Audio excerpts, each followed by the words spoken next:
What's up guys, this is your favorite fanfic YouTuber, the Fanfic Majesty, and welcome to another amazing video. You can follow me on Patreon for exclusive stories. 10 Saw Chapter 226 7 Warlords of the Sea Advertisement. Smoker was stunned and asked, "Don't you say Don Quixote is not the source of the problem?" Karen smiled and said, "Haha, although it treats the symptoms and root causes, it is useful in the short term." As soon as he finished speaking, the phone in his arms suddenly rang. He and Smoker looked at each other and then connected the phone. Moxie, this is Karen. Karen, where are you now?" A majestic voice came from the other side of the phone. It was Warring States. Karen said casually, "Oh, I'm playing around." Sang Guo cursed unceremoniously. "Get out of here, are you in North Blue?" "Probably so." Warring States shook his head and said helplessly, "Forget it, I don't care where you are, you must return to Malinfando within a week." What's the matter? Although he asked this question, Karen already knew what he was summoned for. It should be the commendation meeting Doflamingo mentioned. It's really ridiculous that the pirate told him about Marine's commendation meeting first. This time you killed the Golden Lion in the East China Sea. The higher-ups are very happy. This is exciting news for both Marine and world government, so we are going to. Karen mocked. A commendation meeting, right? Warring States was a little surprised, but didn't think much about it. It seems that you have heard that, yes, this conference is very important. Not only people from world government, we have also summoned many journalist friends. We must make this a good one. Get the word out. We even invited Morgans, whom you care about most. Sengoku knew that Karen had been looking for the whereabouts of Morgans.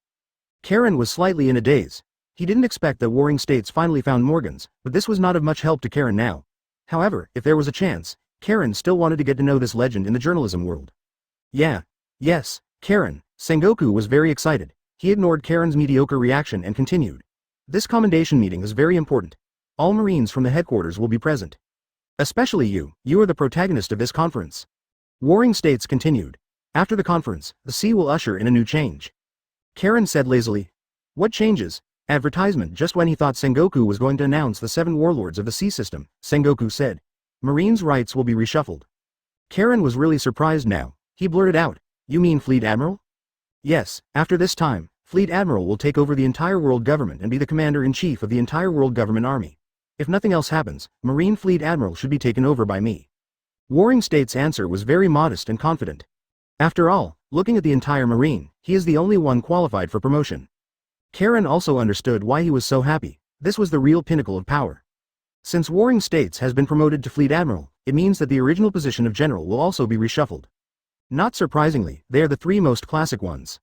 Akainu Sakaski, Kazaru Perusalino and Iokiji Kuzan. Well, congratulations, Warring States Fleet Admiral. Haha, congratulations. This time Warring States answered without concealment. He teased excitedly. So, come back quickly, my General Karen. What? Karen was stunned and couldn't believe it.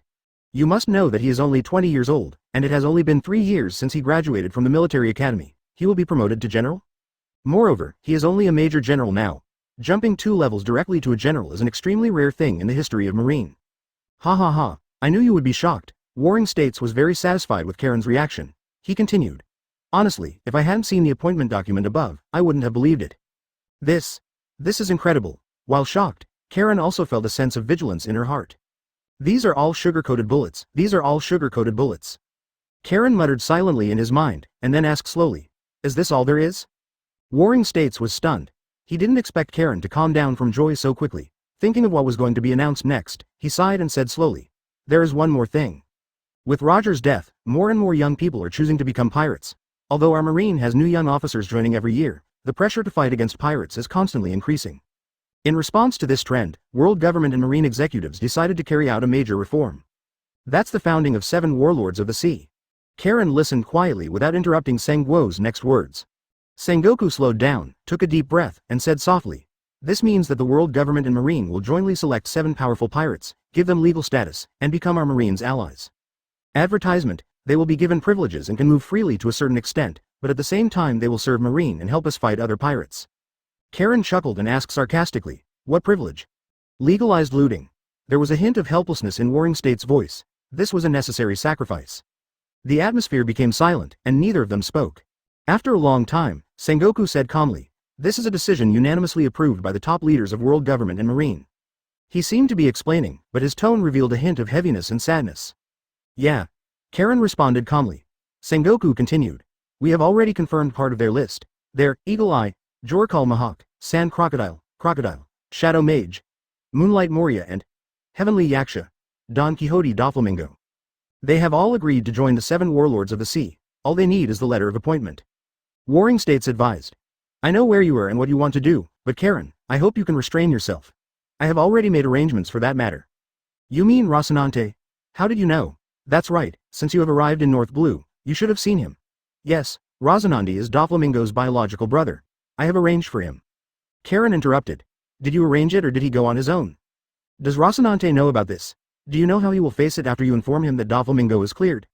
Warring State's voice was hoarse. I will explain to him and he will understand our situation. Ha ha ha. Karen laughed wildly and taunted. Don't worry, Fleet Admiral, how could I possibly take action against our ally? Karen deliberately emphasized the word ally. Warring States sighed, hearing Karen's dissatisfaction and ridicule, but there was nothing he could do about it. He also didn't want to accept it, but what could he do? He is Marine, the Marine of World Government. In that case, you should come back as soon as possible. I heard that Smoker was also transferred by you. You two should come together. Of course, I will arrive within the stipulated time, but... Warring State's heart skipped a beat and he asked loudly, what do you want to do? You also said that the appointment letter hasn't come out yet, right? Gaba. Chapter 227 Auction Advertisement. I offer 10 million Baileys. Haha, I only offered 10 million. Is this the strength of the Carlyle family? I will offer 50 million? Damn it, this emerald crown is the most precious relic of our Carlyle ancestors. This is an auction, no matter what relics you have or not, they're just auction items. Stanny, do you want to fight with me? Ha ha ha, lousy just sees that you nobles who think you are noble are unhappy. What do you think? If you can, just increase the price. North Blue, Rubik Island, Don Quixote auction. The lights were bright, and everyone's faces were full of excitement. 50 million once. The auctioneer standing in the center of the auction is smiling.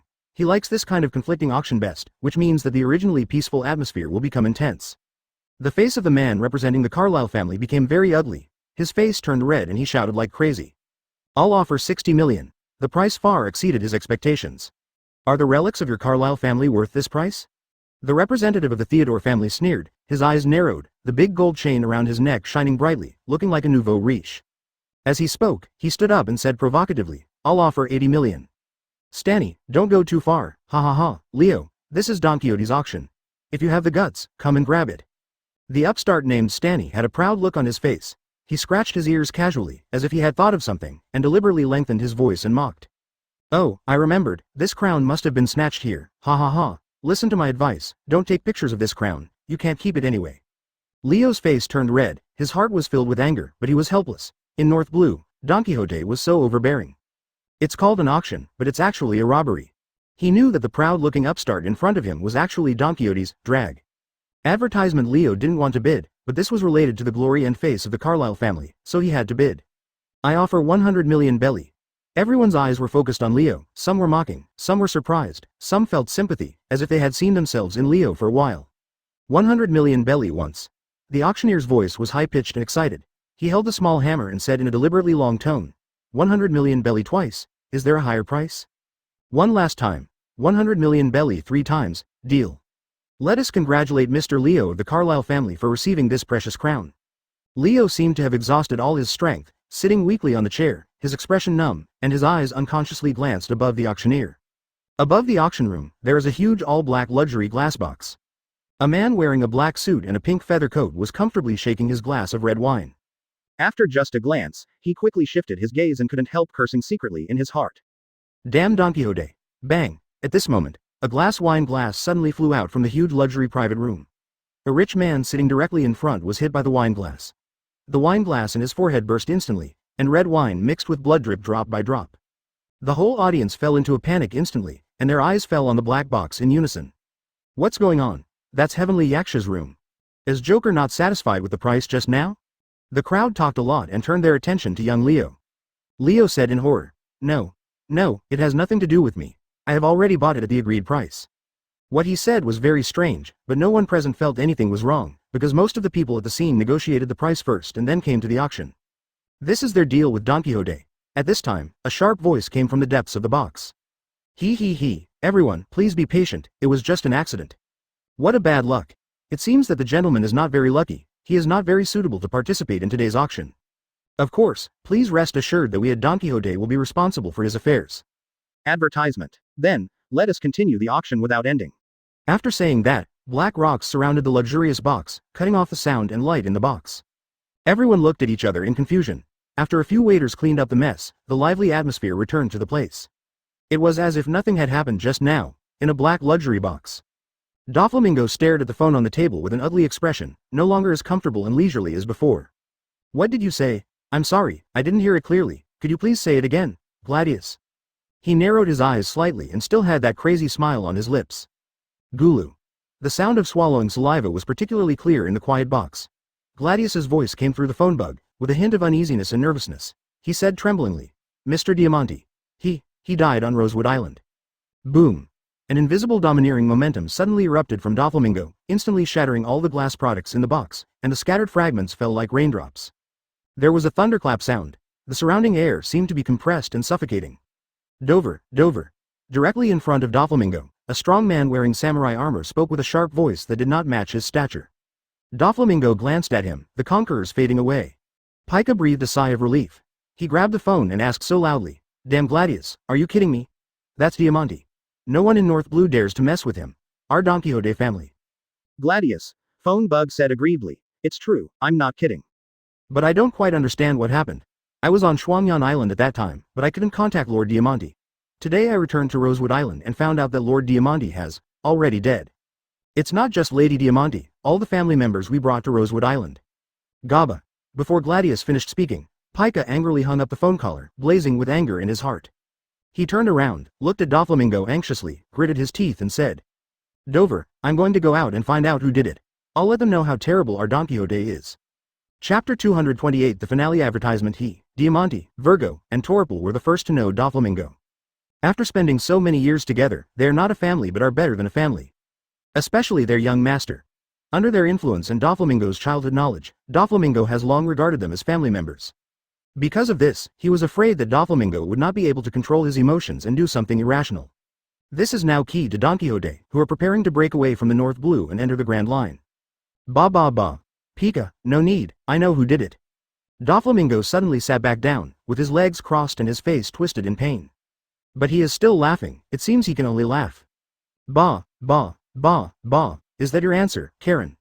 He whispered to himself in a low voice, with unconcealable fanaticism and insidiousness in his voice. Karen? Pika searched for this familiar yet unfamiliar name in his mind, and he suddenly screamed. He's already here? Doflamingo poured himself a glass of red wine. He seemed to have regained his original calmness. He shook the red wine glass and said casually. Yes, I contacted him a day ago. It seems that he is not very satisfied with the conditions I gave. Dover. Pika looked at Doflamingo worriedly, not knowing what to say.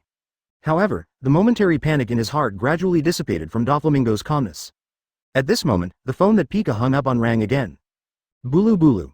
Pika glanced at Doflamingo first, and then handed the phone bug into his hand. Ha, Joker, how are you doing lately? As soon as the call was connected, a hearty laugh came from the other end. Doflamingo frowned slightly while holding the phone, and smiled back. Judge, of course, it's you. How come you have time to contact me? I thought you were busy dealing with your new toy. Ha, I have almost finished researching the new generation of weapons. However, the research funds provided by your family have been delayed recently. Judge seemed to be very close to Doflamingo. The phone bug imitated his movements and appeared out of thin air with two fingers rubbing together wildly. Advertisement. You also know that I am engaged in research and have no money, I'm afraid. The corners of Doflamingo's eyes trembled uncontrollably, and he couldn't help cursing in his heart that his identity changed faster than his own. Didn't you give it to me some time ago? Well, that's not research funding, that's just money for you to buy weapons. Judge was very embarrassed and said, I don't think Don Quixote owes me, a small weapons developer, money. After a moment of silence, Doflamingo asked, how many do you want? At least 1 billion. You should know very well that I don't ask for more. This is just a drop in the bucket for the entire Don Quixote. Doflamingo thought for a moment and said slowly, of course, don't worry, it's only 1 billion. Haha, there's no need to rush, I still believe in Don Quixote's credibility. Hearing Doflamingo's clear answer, Judge smiled this time, and then he said seemingly unintentionally, I heard that something happened to Don Quixote's Rose Island. Doflamingo curved his lips and asked, oh, how did you know? I just heard about it. You know, there are always a lot of rumors in this sea. Judge laughed. Ha. My friend, since it's a rumor, don't. I heard the attacker's name was Karen. Judge interrupted directly. I have seen him, in the kingdom of Germa. Doflamingo narrowed his eyes and smiled. So, I know he wants to cause trouble for you, so I want to reach a cooperation with you. What cooperation? Judge said bluntly. Find a way to get his blood for me. Doflamingo laughed and said, Bah, bah, bah, bah. Since you know him, you should know his true identity. Do you think I can do it? Of course, Joker, I have full confidence in you. I don't even have this confidence myself. Haha, power is very important in this world, but that doesn't mean other methods are useless. This is North Blue, and Karen is just an outsider, isn't he? Bah, I will do that if I have a chance. Gaba. The phone was hung up again by Doflamingo, who kept tapping his fingers on the table. Advertisement. For a moment, the atmosphere fell into silence. Go and fetch Torble for me, Doflamingo whispered. Pika nodded, turned and left. After a while, he led Torble in. Behind them were Corazon and Rosinante, whose faces were painted in exaggerated shapes. I said, Dover, what do you want from me? Torble was obviously more favored by Doflamingo than Pika. He approached Doflamingo and asked. Torble, the finale of this year's auction will still be that fruit, right? Yes, Dover. Doflamingo laughed wildly and said, Bah, this year may be the last time. What? Torble was stunned for a moment, then smiled and said, Hey, do you want to activate that fruit? Doflamingo nodded. Yes, I'm going to make another deal with him and the Tianlong people. Let's squeeze out the last value of it tonight. Hey, it's such a pity. I'm very optimistic about that fruit, but since Dover has arrangements, I have to give it up. Hey, don't worry, we will get it one day. Next, comes the most exciting moment. As these words fell, the atmosphere of the entire venue was pushed to a climax. Below, the auction is in full swing. The auctioneer's face is filled with excitement, and his voice is full of provocation. This is the highlight of this auction. At the same time, several men in black wearing the uniforms of the Don Quixote family slowly walked onto the center of the stage pushing a cart. The auctioneer's expression became more and more excited, and his eyes flashed with such fanaticism that one couldn't help but wonder whether he would faint from overexcitement in the next second. All the photographers present stretched their necks and widened their eyes, with expressions of greed and desire on everyone's face. I believe most of the people here are here for it. As he spoke, the auctioneer suddenly lifted up the black cloth covering it. In an instant, a golden fruit lit up the entire stage. Paramecia Golden Fruit, Chapter 229 Gilder Tetzolo. Advertisement. Let's start the finale. The auctioneer had a fiery expression and roared very contagiously. Appeared. This is the golden fruit, ha ha ha, my Wilson family is bound to get this fruit, who dares to snatch it from me? What a garbage Wilson family, this fruit belongs to my Leonard royal family. HMPH, I'll pay 300 million. As the first person increased his price, the crowd instantly exploded. This is the golden fruit, a fruit that can turn stone into gold. As long as you obtain it, you will have endless wealth and power. They would give everything for this fruit. Leo looked at all this, resisted the urge to bid, and prepared to leave first. It's not that he has no idea about this fruit, it's just that he knows that he is just a down-and-out nobleman who doesn't have such strong capital at all, so there is no need to stay here and feel sad in secret. Thinking of this, he stood up and walked towards the door of the auction room. Idiot! Just as he was about to step out the door, a contemptuous laugh sounded in his ears. He turned around and found a young bartender with dark green hair looking coldly at the noisy crowd. Leo immediately felt an unknown fire surge into his heart. He was depressed, but it was definitely not something that an ordinary bartender could offend. So, he quickly walked up to the young bartender and asked loudly, Damn it, what are you talking about? The body of the wine glass turned slightly, and he seemed at a loss when he saw Leo with an angry face. What? What are you talking about? If it weren't for the fact that the voice was exactly the same as what Leo heard just now, just seeing him look so panicked, he might really feel that he had found the wrong person. "A-hole, do you think you can fool me?" Leo shouted. The wine glass waved his hands repeatedly, and the expression on his face became even more panicked. "No, sir, I don't understand. You don't understand. Damn it, what did you just say?" You're laughing at me, bartender." Advertisement. Leo's voice became louder and louder, and people around him turned their heads, focusing on the confrontation between him and the bartender. However, their attention was soon diverted by a new round of bids. 530 million times. The bartender's eyes flickered and he stammered, "No, sir, I'm not talking about you." Leo narrowed his eyes slightly, thinking that the sight of the wineglass just now was indeed not on him, but who else could it be if he wasn't mocking himself? Did he mean everyone at the scene? What are you talking about? Seeing that Leo was still pressing questions, the young bartender suddenly put away his original panic expression and gave a strange laugh. "Haha, sir, why do you need to speak so clearly?" As he spoke, he put down the tray in his hand and lit a cigarette from his arms. The flickering butt of the cigarette made his face look particularly deep. A wisp of white smoke was slowly exhaled by him, and he said lightly, "I say, everyone here is stupid." Leo just looked at him, shocked beyond words. He didn't expect that the young wine glass in front of him would be so bold, and he would not shy away from insulting the rich and nobles present at this luxurious auction. You must know that even when his family Carlyle was at its peak, he did not dare to comment like this. Are you looking for death? Leo quickly lowered his voice and looked around, fearing that he would be implicated by the bartender in front of him. The wine glass spit out the cigarette he had just taken a puff on and stamped it out on the ground. You think I'm looking for death? Nonsense. Leo gave him a hard look, feeling that the wine glass in front of him was crazy. He was not willing to get involved with a madman. Just when he was about to turn around and leave, the wine glass spoke again, but this time his voice was very low, and only Leo, who was very close to him, could hear it. But, in my opinion, the ones looking for death are the rich people who are making crazy bids. Leo didn't want to listen, but in his heart it was like a cat was scratching his heart crazily. He stopped, turned around, and locked his eyes on the bartender's face. Only then did I realize that the wine glass's eyes were so calm and wise, as if his eyes could see through people's souls. What do you mean? Leo asked subconsciously. Do you remember this is the first time Don Quixote has auctioned golden berries? The bartender asked. Advertisement, 3 times, no, there should be 4 times including this time. Very good, why do you think the golden fruit has not been auctioned after so many auctions? Their bid was too low to meet Don Quixote's expectations? Ha ha ha, yes, this accounts for one thing. The bartender smiled mysteriously, and then added, the Don Quixote family will not let this fruit be photographed? Leo looked at him with curious eyes and asked, then why is Don Quixote auctioning this fruit? There are 2 purposes. One is to use this fruit to make the Don Quixote auction famous, and the other is to fish. Fishing? Yes, I checked the information and found that all the wealthy people who participated in the Jinjin fruit auction will be infiltrated by Don Quixote in just a few years and gradually become their affiliates. Leo was stunned, and his heart was shocked. He never thought that the Don Quixote family would be so insidious, using the golden fruit to attract the rich, and then take them under their wing one by one. But the young bartender with a composed expression in front of him could see through all this so clearly. Who the hell are you? Leo couldn't help but ask aloud. Haha, sir, as you can see, I'm just a wine glass. The young bartender took the tray and showed his identity to Leo. Then, he chuckled. But, if you want to know my name, you can call me Gilder Tetzolo. Leo recalled the name of Gilder Tetzolo in his mind, but no matter how hard he searched, he could not remember any information related to this name. Gilder Tetzolo. Which family are you from? Leo asked tentatively. I'm just a nobody. Tetzolo smiled slightly, however, I believe that I will become a famous big shot in the future. He said he was neither passionate nor excited, as if he had already foreseen his future. After he left that hell, he secretly swore that he would become the most powerful and wealthy person in the world. For this, he is willing to give everything, he must take revenge. To those damn celestial dragons. Leo looked at him, and an impulse suddenly emerged in his heart to follow him. He was deeply impressed by the young man in front of him. Just as he was about to speak, a clear and powerful voice interrupted their conversation. Gilder Tetzolo.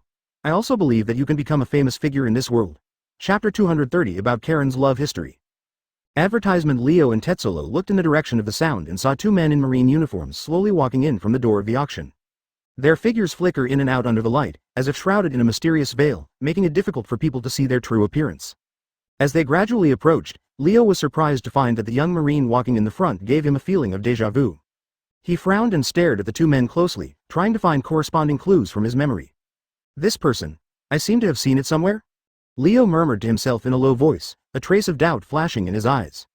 His eyes were firmly fixed on the young marine, not missing any detail. His figure is tall and straight, his steps are steady, with a kind of confidence and majesty, his face is clear-cut, and his eyes are firm and deep. Suddenly, a flash of light flashed through Leo's mind. His eyes widened and an expression of disbelief appeared on his face. Kukuro Cullen. Leo shouted excitedly. He couldn't control himself. It's Marine, that marine hero, Major General Cullen, who single-handedly defeated the legendary pirate Golden Lion. When Tezzoro heard this, a trace of gloom and hostility flashed in his eyes, but it was quickly covered up by him. He pretended to be very excited, matched Leo's movements, and said in shock, it turns out to be him. On the other side, Karen and Smoker walked slowly toward the auction room hall one after the other. Ha ha ha, Karen, I didn't expect you to be so famous here? Smoker teased. Karen rolled her eyes at Smoker. This is the most luxurious auction in North Blue. If they can't recognize me, I think it's abnormal. Nowadays, Karen is in the limelight. His reputation is so great that almost everyone knows it and everyone knows it. One person fights against the 2 captains of Whitebeard. The 3 leaders of the independent Big Mom Pirates. Now he has another record of defeating the legendary pirate Golden Lion. With the momentum from world government and marine, Karen is vaguely looking to take over Garp's name. He is also regarded as an idol by the younger generation of Marines, and as a nightmare by the pirates. There are also countless young people who want to use his name to become famous. Advertisement just like he did against the Golden Lion. Yes, damn it, they are obviously from the same class, why is there such a big gap? Smoker said dissatisfied. I remember when you first entered the general training camp, you almost didn't get selected. As he said that, he looked at Karen with doubtful eyes. How did you do it? Karen chuckled and said, haha, just pure talent. Damn it, come on. More abominable, haha. Karen was chatting and laughing with Smoker, and stopped in front of Tezzolo. Although Tezzolo's hostility lasted only a moment, with Karen's knowledge and appearance, how could he not sense it? This guy, how did I offend him? Karen searched her mind and asked calmly. Are you Tezzolo? As he spoke, Karen began to look at the future Golden Emperor. At this time, Tezzolo did not seem to have fully demonstrated his future domineering power, but the wildness and madness in his eyes from time to time were enough to show that the young man in front of him was not simple. Yes. Tezzolo quickly lowered his head. Karen's mind moved. If he could take Tezzolo under his command, it would be the greatest help to him. This is the world's leading business wizard. In just 12 years, he has grown from nothing, from a penniless slave to a world-class business genius. The richest man, Barry, who controls 20% of the world. Speaking of which, he was able to escape from Marijoya in his last life thanks to the Fishman Tiger, and in this life, if nothing went wrong, he should be one of the slaves who left with Karen last time. It's just that he didn't choose to leave with Tiger, but somehow came to North Blue.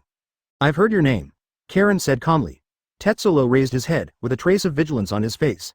He said slightly panicked. Haha, how is that possible? You are joking. I have been helpless since I was a child, and I am just a little-known person. Maybe, Karen showed a mysterious smile. If you know Stella, I should have recognized the right person. Stella is Tezzolo's lover. Boom. After hearing the name, Tezzolo rushed straight to Karen and asked loudly. What? Do you know Stella? Advertisement, certainly. Impossible, Stella has never mentioned your name to me. Tezzolo roared angrily, his eyes red. He would never allow anyone to damage the image of his lover. Smoker couldn't help but click his tongue when he saw this scene. Although he didn't know Stella, judging from the name, she should be a girl. Karen's scandals and rumors in the headquarters have long spread throughout the sea, especially when he defeated the Golden Lion. There was an article about Karen's love history in Dehai's newspaper. Although he himself did nothing, no one believed him. Smoker didn't believe it either. Listen, Tezzolo, my relationship with her is different from what you think. I will explain it to you when I finish this matter. Karen really has plans to conquer Tezzolo. Doflamingo is right, no matter what you do, you need money, and Tezzolo is equal to money. Tezzolo was already staring at Karen, but Karen didn't care. You'd better explain to me quickly, otherwise, even if you were a marine hero, I won't let you go. Karen looked at him deeply and said, ha ha ha, Tezzolo, please don't worry, our goal is the same. From the moment you defeated the Golden Lion, my goal was different. Tezzolo shouted excitedly, veins popping out of his temples due to anger, plus. Only then did Karen suddenly understand why he always felt that Tezzolo had some vague hostility towards him, and this was where the emotional problem arose. After all, in the world's perception, the Black Crow, Lei Feng, who liberated the slaves, is the inheritor of the Golden Lion. And by defeating the Golden Lion, didn't Karen defeat the savior he thought he was? I understand, Karen nodded and continued. This is not the place to talk. So, just wait here. When I finish my work, I will give you an explanation. Tezzolo slowly put away his clenched fists, took a deep breath, calmed down, and then realized how impulsive he was. He said slowly, what are you going to do? Smoker sighed, not having fun. Karen withdrew his gaze from Tezzolo, focused his eyes on the crowd at the auction, and said calmly. I'm here, of course, for the auction. Chapter 231 10 billion. Advertisement in the auction, the invisible battle has already begun. I offer 1 billion belly. Another rich man with a big belly stood up.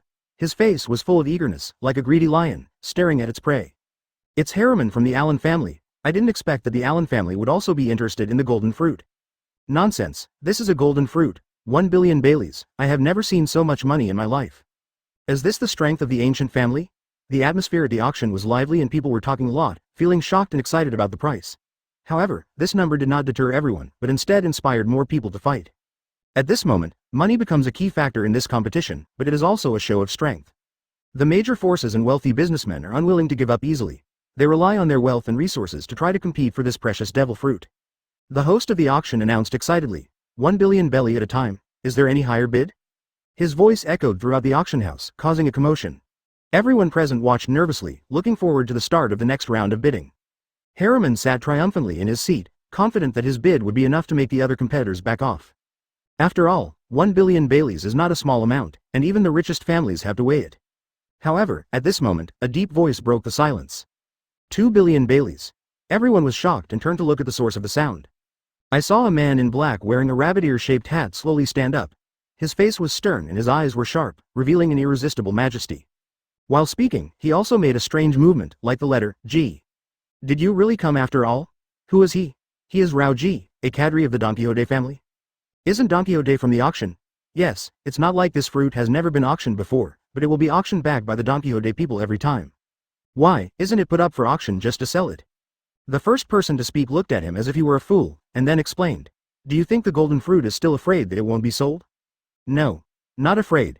This is a golden fruit. No matter how much the price is, as long as you can buy it, you will not lose money. Therefore, whenever the Don Quixote family feels that the price is not appropriate, they will take action and raise the price. So that's the case, but doesn't this mean that this fruit will never be sold? Advertisement, what if? After all, there are so many rich people in this world, there will always be a price that makes Don Quixote's heart beat. This is 2 billion. I don't believe anyone can pay more than this price. He, young man, although 2 billion is a lot, not many people in North Blue can afford it. At this moment, an old and hoarse voice came from the corner, interrupting everyone's whispers. Everyone turned around and saw a white-haired old man standing up slowly. Who is he? You don't even know him. The royal family of the Kingdom of Lebner. The Kingdom of Lebner is one of the most powerful countries in our North Blue.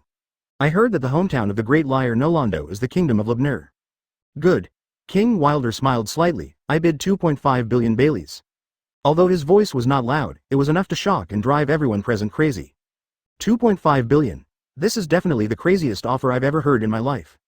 This price is enough to buy a small country. With 2.5 billion, I'm afraid even Don Quixote will seriously consider whether to take action. A deafening discussion immediately erupted in the auction seat, as if it was about to overturn the entire auction room, with each wave overpowering the other. Even Rao Ji hesitated slightly, but soon he regained his composure. He stretched out his hand slightly, as if he wanted to stop the chaotic crowd, but in the end he just let out a loud roar. Quiet, G. I offer 3 billion belly. With this bid, the crowd once again broke into a heated discussion. 3 billion Baileys. I don't think Don Quixote has any intention of selling the golden fruit. Damn Don Quixote. How dare you lie to us? At this moment, the auction host stood up again and tried to calm down the noise at the scene. He cleared his throat and said in a sonorous voice, 3 billion belly at a time. Is there a higher bid? The crowd instantly became quiet, staring intently at the golden fruit that was about to return to Don Quixote. 3 billion belly twice, 3 billion Baileys.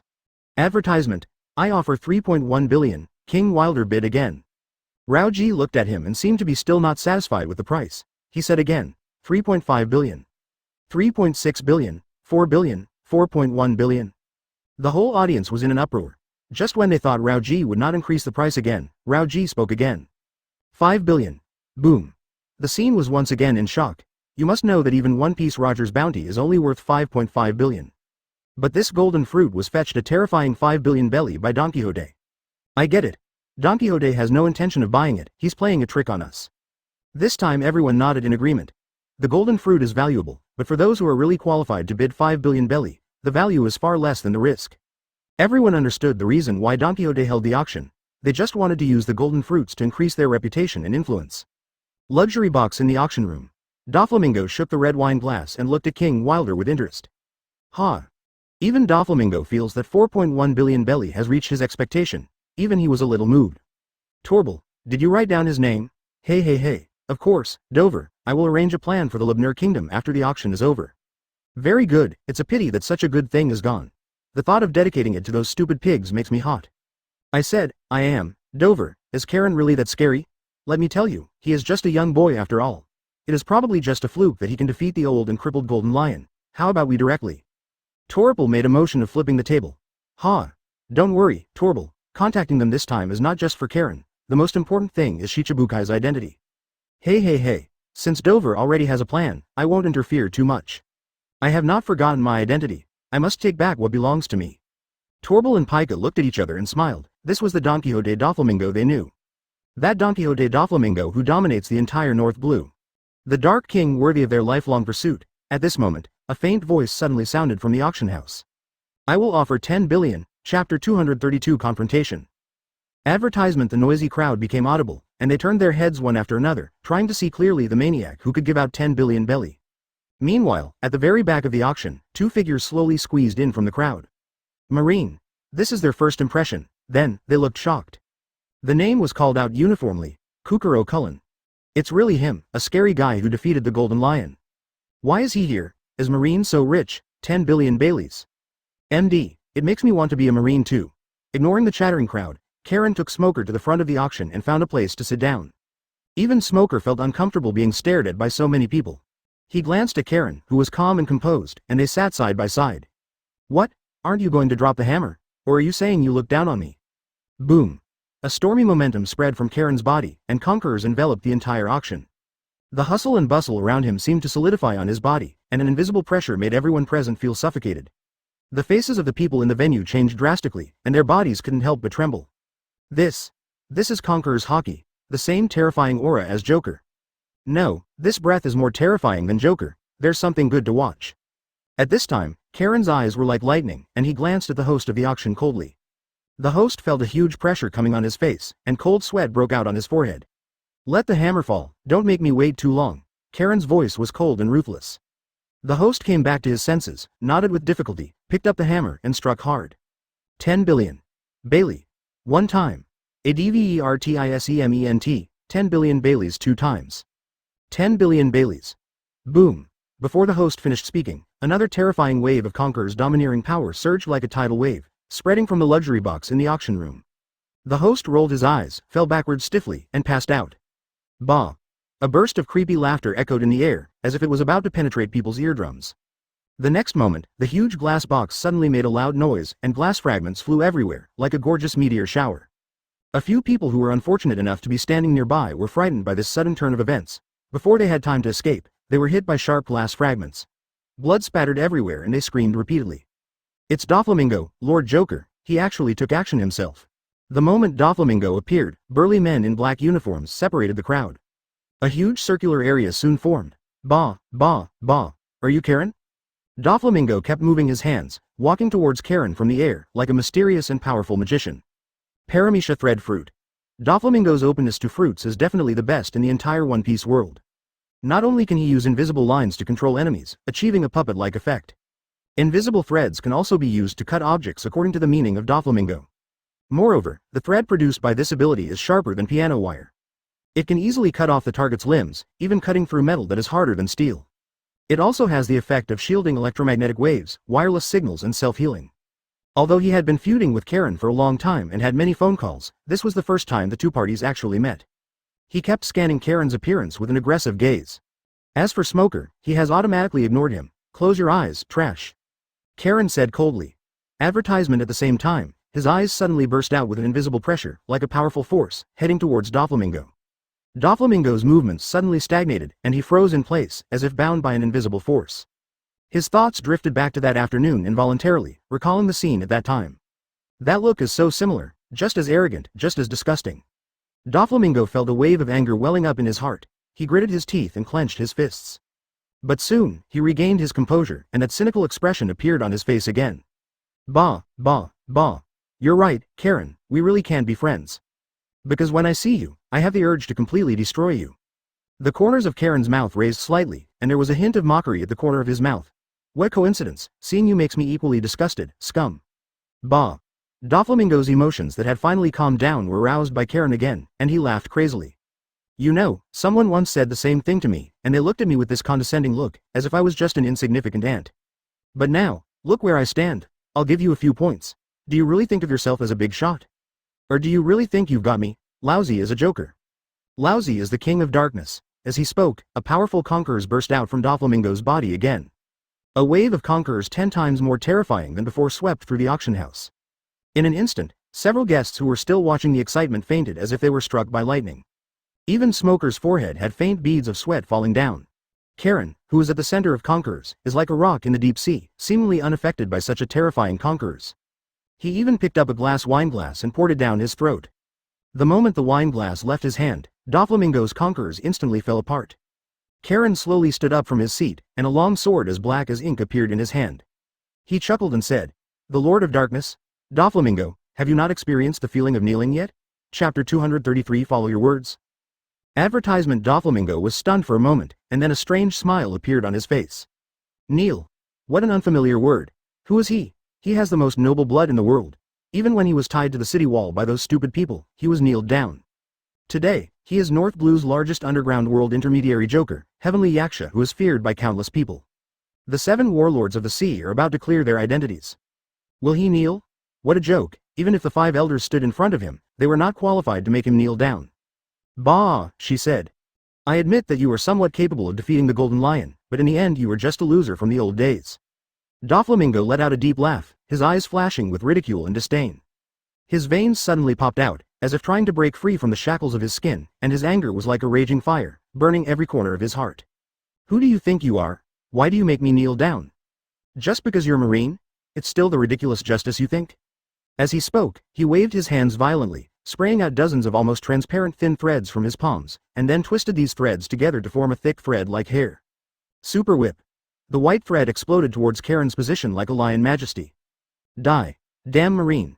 What is justice? What is evil? Justice will win. That is of course, only the winner is justice. The white threads formed a sound explosion in the air, resounding like thunder and tearing the air apart. His hands kept intertwining, and the white thread that shot away seemed to be alive, constantly moving in the air, making it impossible to figure out its true attack path. Karen still stood there with a normal expression, but the Tibetan fung in his hand had been raised high. He has learned the ability to predict what he sees and hears, and attacks that appear to be unruly to outsiders fall into Karen's eyes, and everything is clearly visible. At the moment when the thread was about to hit Karen's back, under Doflamingo's cruel eyes, the hidden front falls quickly. Advertisement, look at the sword. Kneel down. The next moment, Doflamingo felt his eyes blurred, and the hands that controlled the silk thread suddenly came together to clamp Karen's long sword firmly. Before he understood what was happening, he saw a hint of mockery in Karen's indifferent eyes. That look made him furious, as if he was being laughed at by a lowly insect. In Karen's mind there are 100 ways to easily kill Doflamingo. But when it comes to the most humiliating, what's going on? Doflamingo sandwiched Karen's attack? Really kneeling? Doflamingo kneeled down in front of Marine. That's heavenly yaksha. How is this possible? Speaking of which, every time I read his newspaper, whether it is the Whitebeard Pirates or the Big Mom Pirates, even if they are as strong as the Golden Lion, they still kneel in front of Karen. The crowd was in an uproar. This was the only time that Karen, apart from being in the recruiting training camp, had a 100% hand-to-hand attack in front of everyone. Doflamingo also came back to his senses after listening to the crowd's comments. Only then did he realize that he was actually kneeling in front of Karen. At North Blue, at Don Quixote's auction, in front of so many people. Why? Am I not God? Why'd I kneel down? He suddenly thought of a piece of information he had seen. Karen had used a strange swordsmanship to defeat its assessment instructor when he was in the military academy. But it was later confirmed that this was his devil fruit ability. The fruit of words. Follow your words. Is there really such a terrifying ability in this world? You were right, only the winner is justice, so I am justice. Karen still showed no expression. He stated an indisputable fact in the most bland tone. But it was this plain tone that once again allowed Doflamingo to break through. It's not that he didn't expect that he would lose, but he would never allow himself to lose so easily. Advertisement so, he began to exert force, running his overlord crazily, trying to compete with the force exerted on his body. This is impossible. This is definitely not the ability of a devil fruit. Doflamingo tried hard to stand up, but no matter how hard he tried, he couldn't move an inch. How can my domineering power be inferior to yours? I am a born king. King? Karen smiled contemptuously, a trace of disdain flashed in his eyes, but now you are like a trapped beast, unable to break free. Endless anger ignited in Doflamingo's heart, and his self-esteem and pride were completely defeated at this moment. Although he possesses powerful conqueror's haki, all this seems insignificant in front of Karen. His body was tightly bound by invisible force, as if tightly wrapped by an invisible rope. This should have been the ability he was most familiar with. As early as after he got the thread fruit, he had been accustomed to restraining others from above, but now he was like a wild dog, crawling at Karen's feet. Is this how the Golden Lion was defeated by you? Doflamingo's voice trembled with anger and fear. He thought of the cover he saw on the newspaper page last time. How similar, isn't he exactly the same now as he was back then? Haha, you still want to compete with the Golden Lion, he is much stronger than you. There was a hint of indifference in Karen's voice, and his eyes were as sharp as a hawk, staring straight into Doflamingo's heart. The scene when the Golden Lion was pulled out and embedded under his legs was still vivid in his mind. He suddenly came close to Doflamingo's ear and whispered. I'm telling you secretly, if you want to stand up, just cut off your legs. I believe you can do it. His voice was like a devil's whisper. A one-sided situation is not what he wants to see. What's the point in that? He just wants Doflamingo to feel the limit of despair and pain by humiliating himself. He wanted to see Doflamingo struggling in a desperate situation, and wanted to force him to collapse.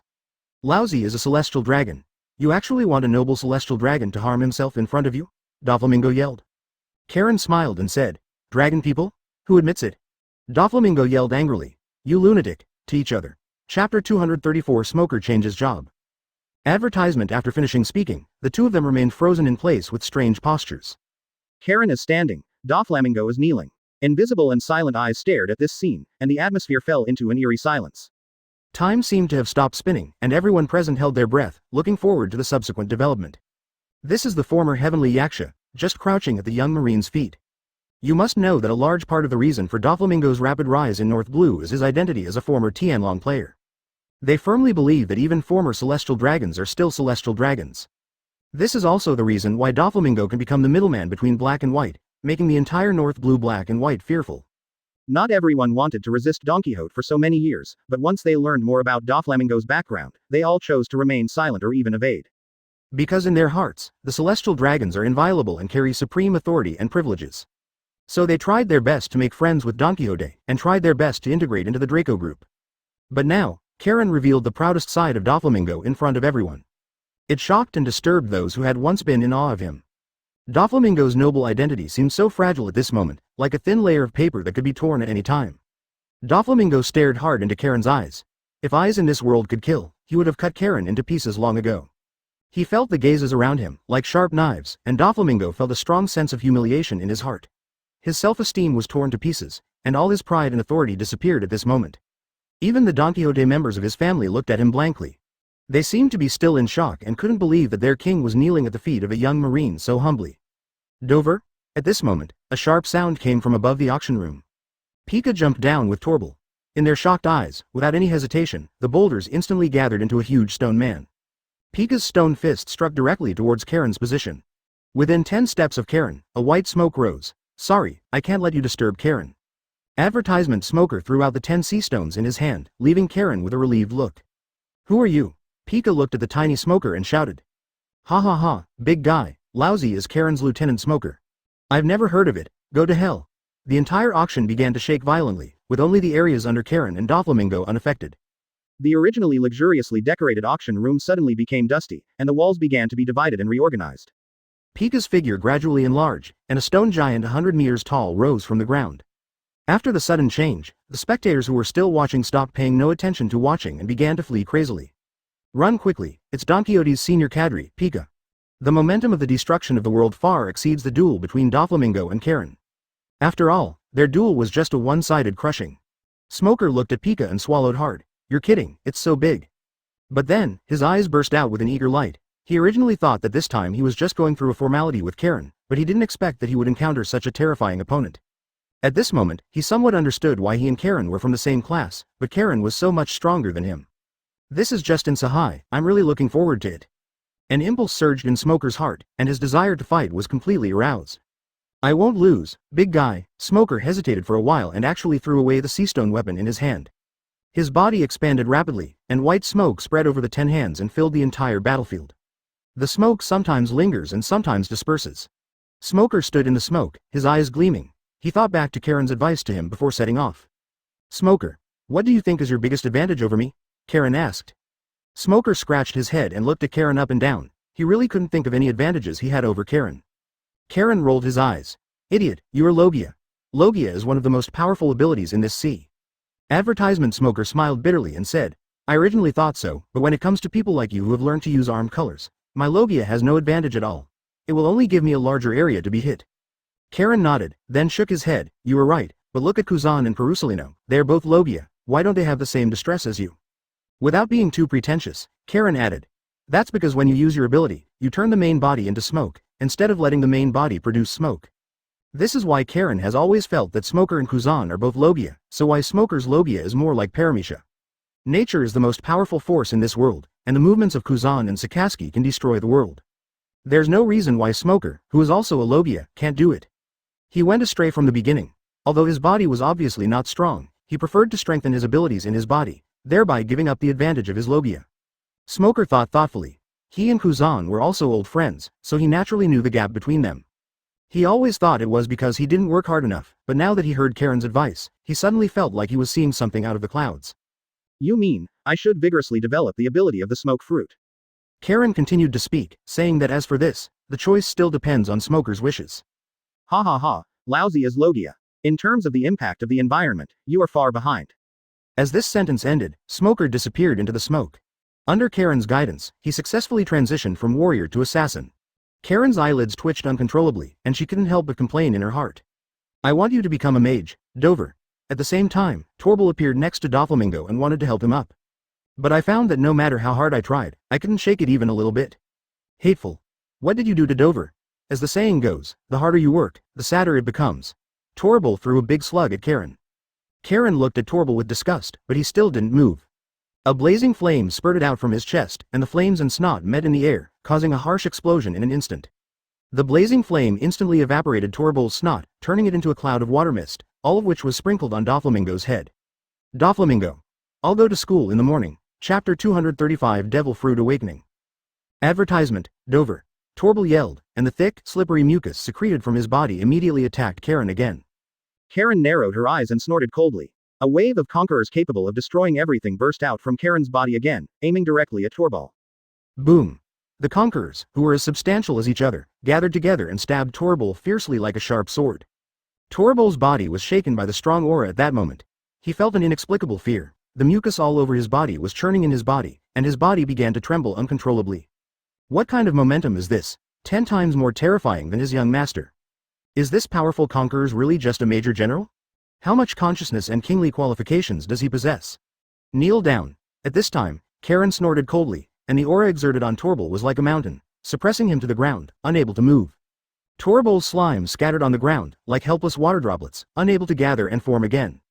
Soon, the viscous liquid surrounding his body dissipated, revealing his original skinny figure. This is what Karen calls conquerors today.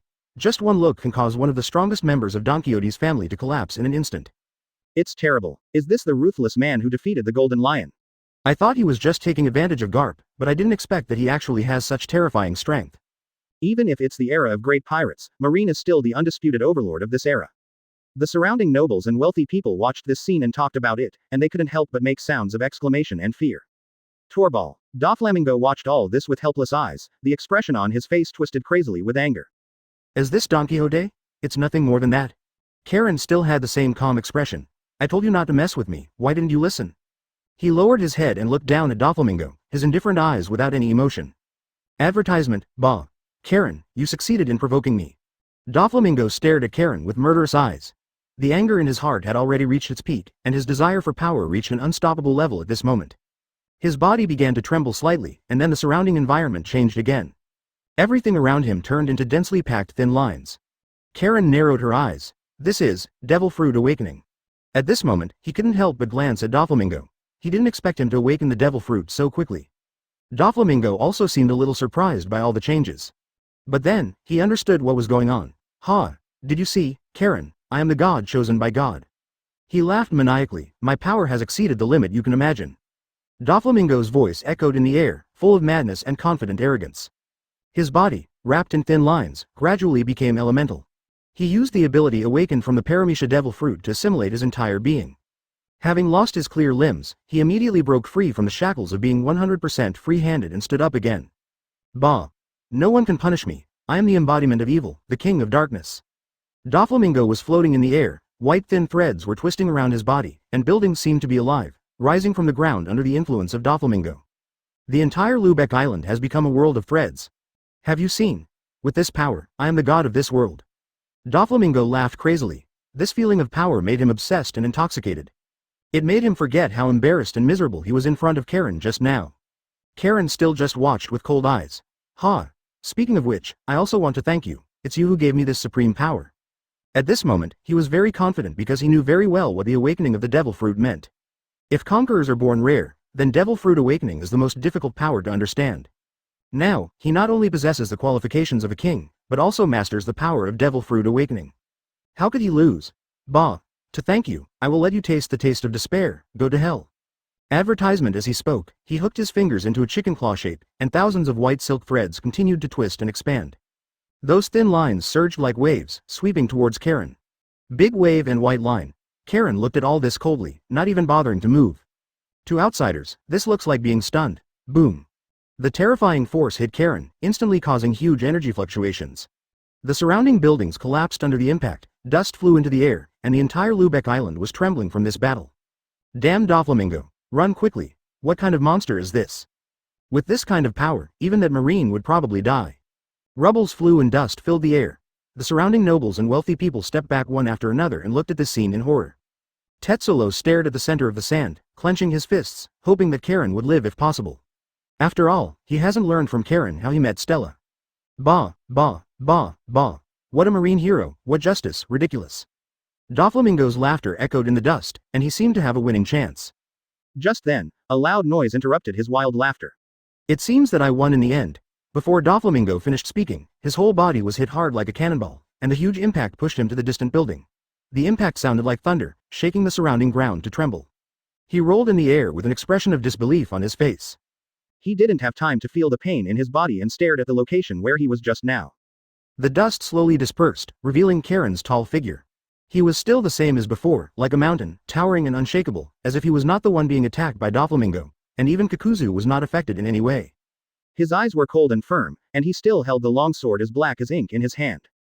Doflamingo fell heavily to the ground, throwing up a cloud of dust. He struggled to get up, and a trace of blood spilled from the corner of his mouth. This is impossible. Chapter 236. This is the guarantee I want. Advertisement. Nothing is impossible, Doflamingo, you are too weak. Karen began to move towards Doflamingo step by step. He walked very slowly, and every step seemed to step on Doflamingo's heart. The invisible pressure and intimidation made Doflamingo feel suffocated. His face was as pale as paper, and beads of sweat appeared on his forehead. Doflamingo never thought that he would have such a day. He has always been a superior being, controlling the life and death of countless people. But now, facing Karen's powerful aura and majesty, he truly realized his own insignificance and fragility. This feeling was unacceptable to him, and he would rather believe that it was all a nightmare. You dare to kill me? Lousy is a celestial dragon, and lousy is the 7 warlords of the sea. Doflamingo reluctantly raised his head and screamed with all his strength. His voice was full of fear and despair, no longer the arrogance of the past. At this moment, he seemed to be no longer the king of darkness, but the last struggle of a dying man. Doflamingo knew that if Karen really wanted to kill him, he would have absolutely no chance to resist. He regretted why he provoked this terrible man in the first place. But it was too late to say this now. He could only hope that Karen could let him go or give him a chance to live. Ex-celestial dragon, as for 7 warlords of the sea, you are not yet. Karen walked up to Doflamingo and corrected, besides, there is no chance. Doflamingo looked at Karen blankly, and suddenly he seemed to have thought of something, and said loudly. I am a devil fruit user. According to Marine's rules, you cannot kill me. He can only rely on Karen's conscience and Marine's rules, trying to save his fate in this unfounded way. However, his voice seemed so pale and weak in the air that even he himself did not believe the validity of these words. Do you really think I care about those rules? Karen smiled coldly, with disdain in his eyes. Then under Doflamingo's fearful gaze, Karen raised the Tibetan fung in his hand.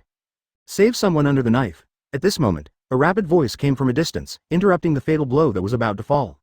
Karen's hand paused slightly, turned his head, and looked for the source of the sound in the chaotic crowd. Wait a minute, Karen. Advertisement and old voice broke through the din of the battlefield. As the sound got closer, a thin figure squeezed out of the crowd. With her appearance, a group of Marines quickly wrapped up the battlefield. They were well trained and in sync, making them the elite Marines at first glance.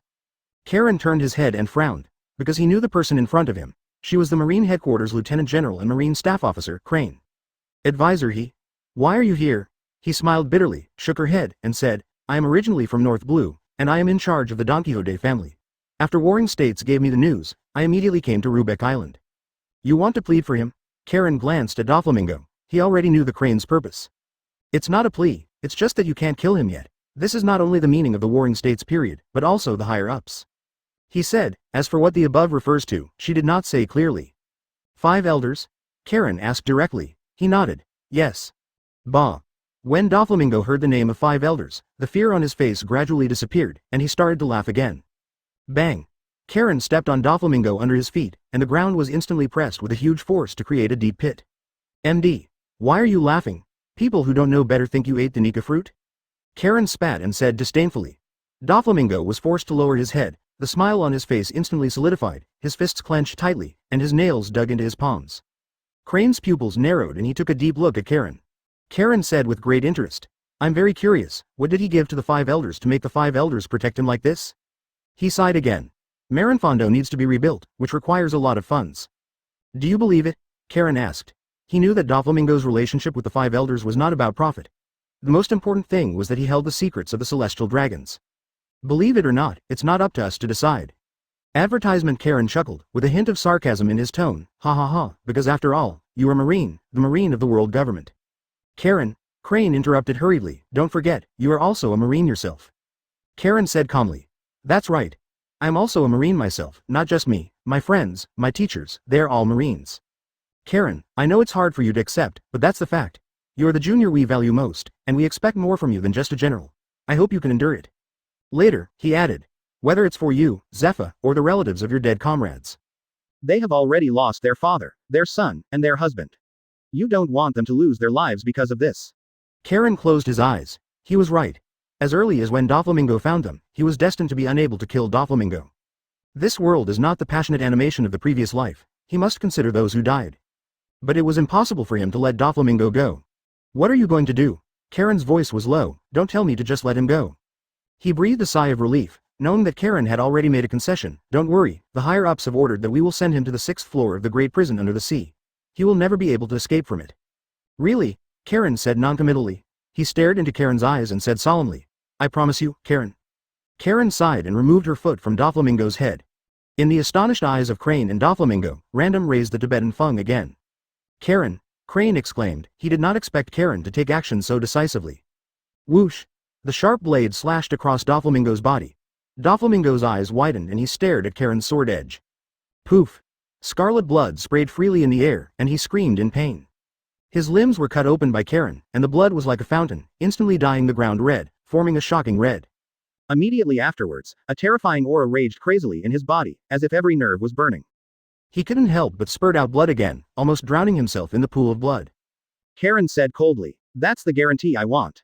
Chapter 237 Imprisoned Doflamingo Advertisement. He quickly calmed down and looked at Doflamingo coldly. For her, as long as the person is still alive, that's all. Okay, Karen, don't worry, he will stay and impelled down for the rest of his life and will never be able to leave. He waved his hand, and several medical soldiers stepped forward to give Doflamingo a simple bandage to prevent him from dying on the road due to excessive blood loss. Then, Doflamingo was imprisoned using sea tower stone shackles. Doflamingo was taken away. Does that mean the whole black and white world needs to be reshuffled? This is an opportunity. Seeing Doflamingo being taken away, the rich and nobles who were watching seemed to have woken up from a dream, either worried or excited, and left the scene. For them, what happened today was too dreamy. They couldn't believe that Don Quixote, who planned to dominate the entire North Blue, was destroyed. So easy, no resistance. How are you going to go back? Staff officer. He came to Karen and looked at the young man in front of her seriously. Her impression of Karen was still from the last graduation assessment. At that time, he was still so ignorant, but now, he has grown into a powerful Marine in his own right. It is no exaggeration to say that he is the most promising Marine in the entire Marine. He has too much aura, Karen said calmly. Let's go back with you. This place is still a bit far away from Marinefondo. It is unclear whether there are some evil forces who want to rescue this heavenly yaksha, such as the Kaido pirates, or the 5 elders themselves. It's not that he doesn't trust Counselor He, but there are always surprises in everything. He nodded. Okay, you can tell me about your experiences over the years. Speaking of which, how are you and Guillaume doing now? Speaking of Guillaume, she had a headache. She had a very good relationship with Guillaume and always regarded her as her biological sister. Therefore, she also takes Guillaume's feelings very seriously. Although Guillaume is a little older than Karen, Suru still thinks highly of them. Just friends. Karen said with a guilty conscience. Since he returned to Marineland, he had no time to rest well at all, and he only saw Guillaume a handful of times. Tell me honestly, is Udair and Guillaume's child? He stared at Karen's eyes. Ever since she met Uda, she had always had this question in her mind. Advertisement. Although Guillaume had told her that Uda was picked up by Karen, she always felt that there was something fishy in it. Is it really that coincidental? As soon as Guillaume and Karen left Marineland, Karen immediately adopted a child. Ahem, that's not true. I just rescued Uda from a pirate group. Karen scratched her head awkwardly, feeling quite like being a parent. Then, he quickly changed the topic. I almost forgot, Smoker hasn't finished fighting yet, I'm going to help him. With that said, he left as if running away. On the way, he didn't forget to give Torbil a touch when he fell to the ground and pretended to be dead. Torbil didn't even have the ability to resist, so he was easily solved by Karen. Smoker, let me help you. Lubeck Island, inside a luxury hotel. Karen sat comfortably on the sofa, throwing a golden fruit casually in her right hand. This was naturally the golden fruit. After defeating Doflamingo, he easily put this priceless fruit into his pocket. On the other side of the window sill, Smoker lit a cigar and looked out the window blankly, not knowing what he was thinking. After a while, there was a thump, thump, thump sound coming up the stairs outside the door. Then, the sound of knocking on the door reached Karen's ears. Enter. The door was pushed open, revealing a funny and gloomy face. It's Rocinante. Neither Karen nor Smoker were surprised by his appearance. As early as when Karen decided to attack Doflamingo, he had already contacted Rocinante. As soon as he entered the door, he looked at Karen and said in a deep voice. Thank you, Karen. Karen stopped waving his right hand, smiled lightly and said, thank me for what I did. I know he did something very excessive to you, Rosanandi said with a complex expression and solemnly thanked him again. Thank you for not killing him. He is my brother after all. Karen rolled her eyes at him and said with a smile, you should know that I didn't kill him not because he is your brother.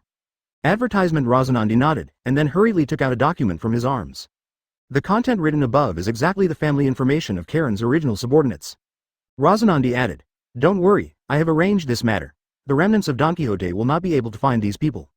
Karen nodded and took a breath. From now on, the matter is settled. Thanks.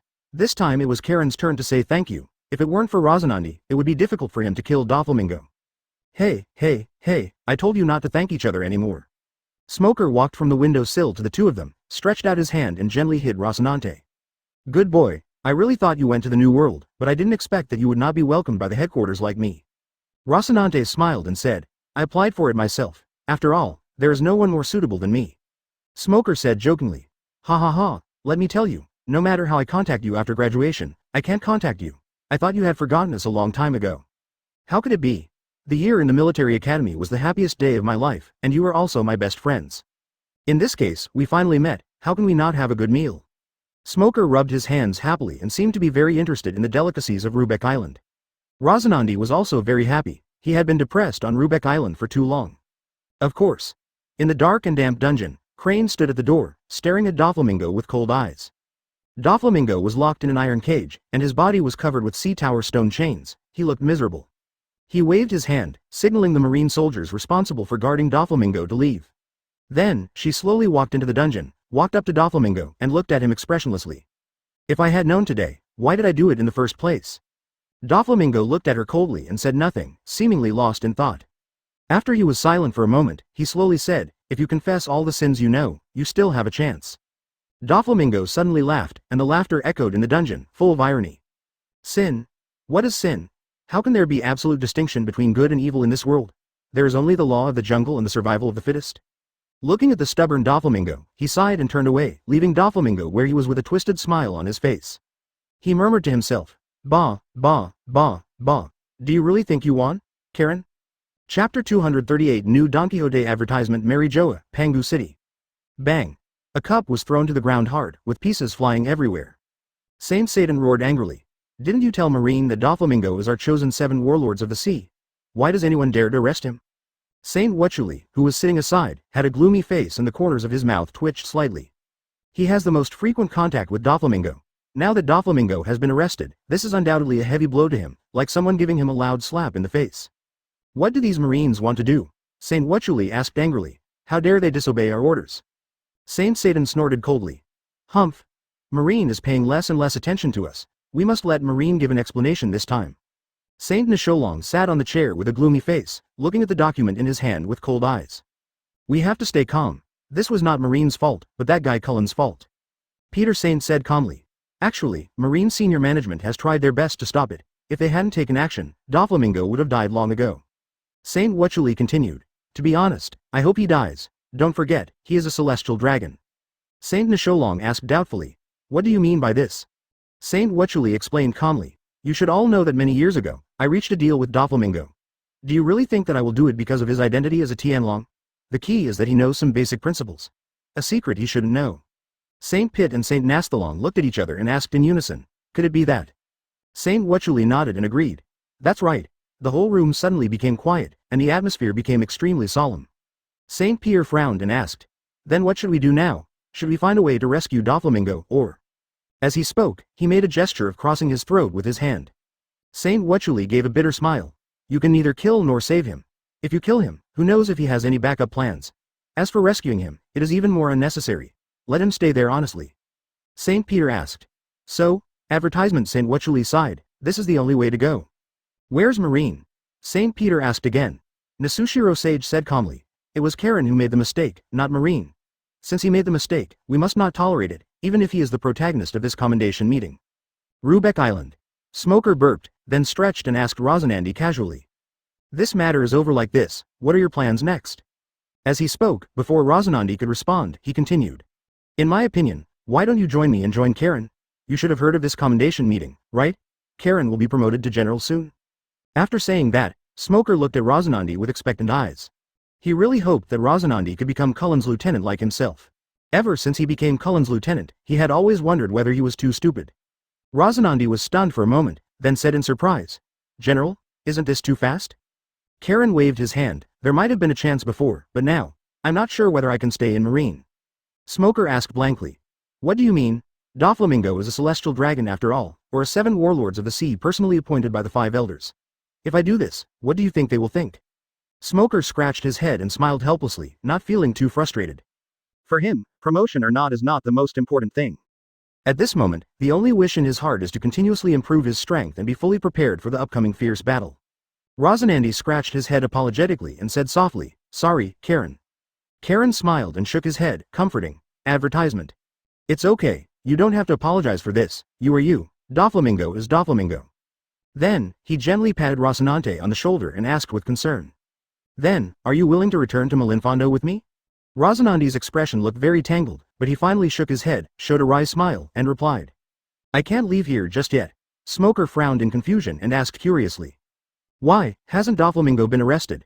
I really can't think of any reason for you to continue to stay in this place." Rosinante took a deep breath and slowly explained. "He was captured, but Don Quixote has not dispersed yet, and the trauma they left has not yet healed. As Doflamingo's younger brother, I must stay to atone for my sins."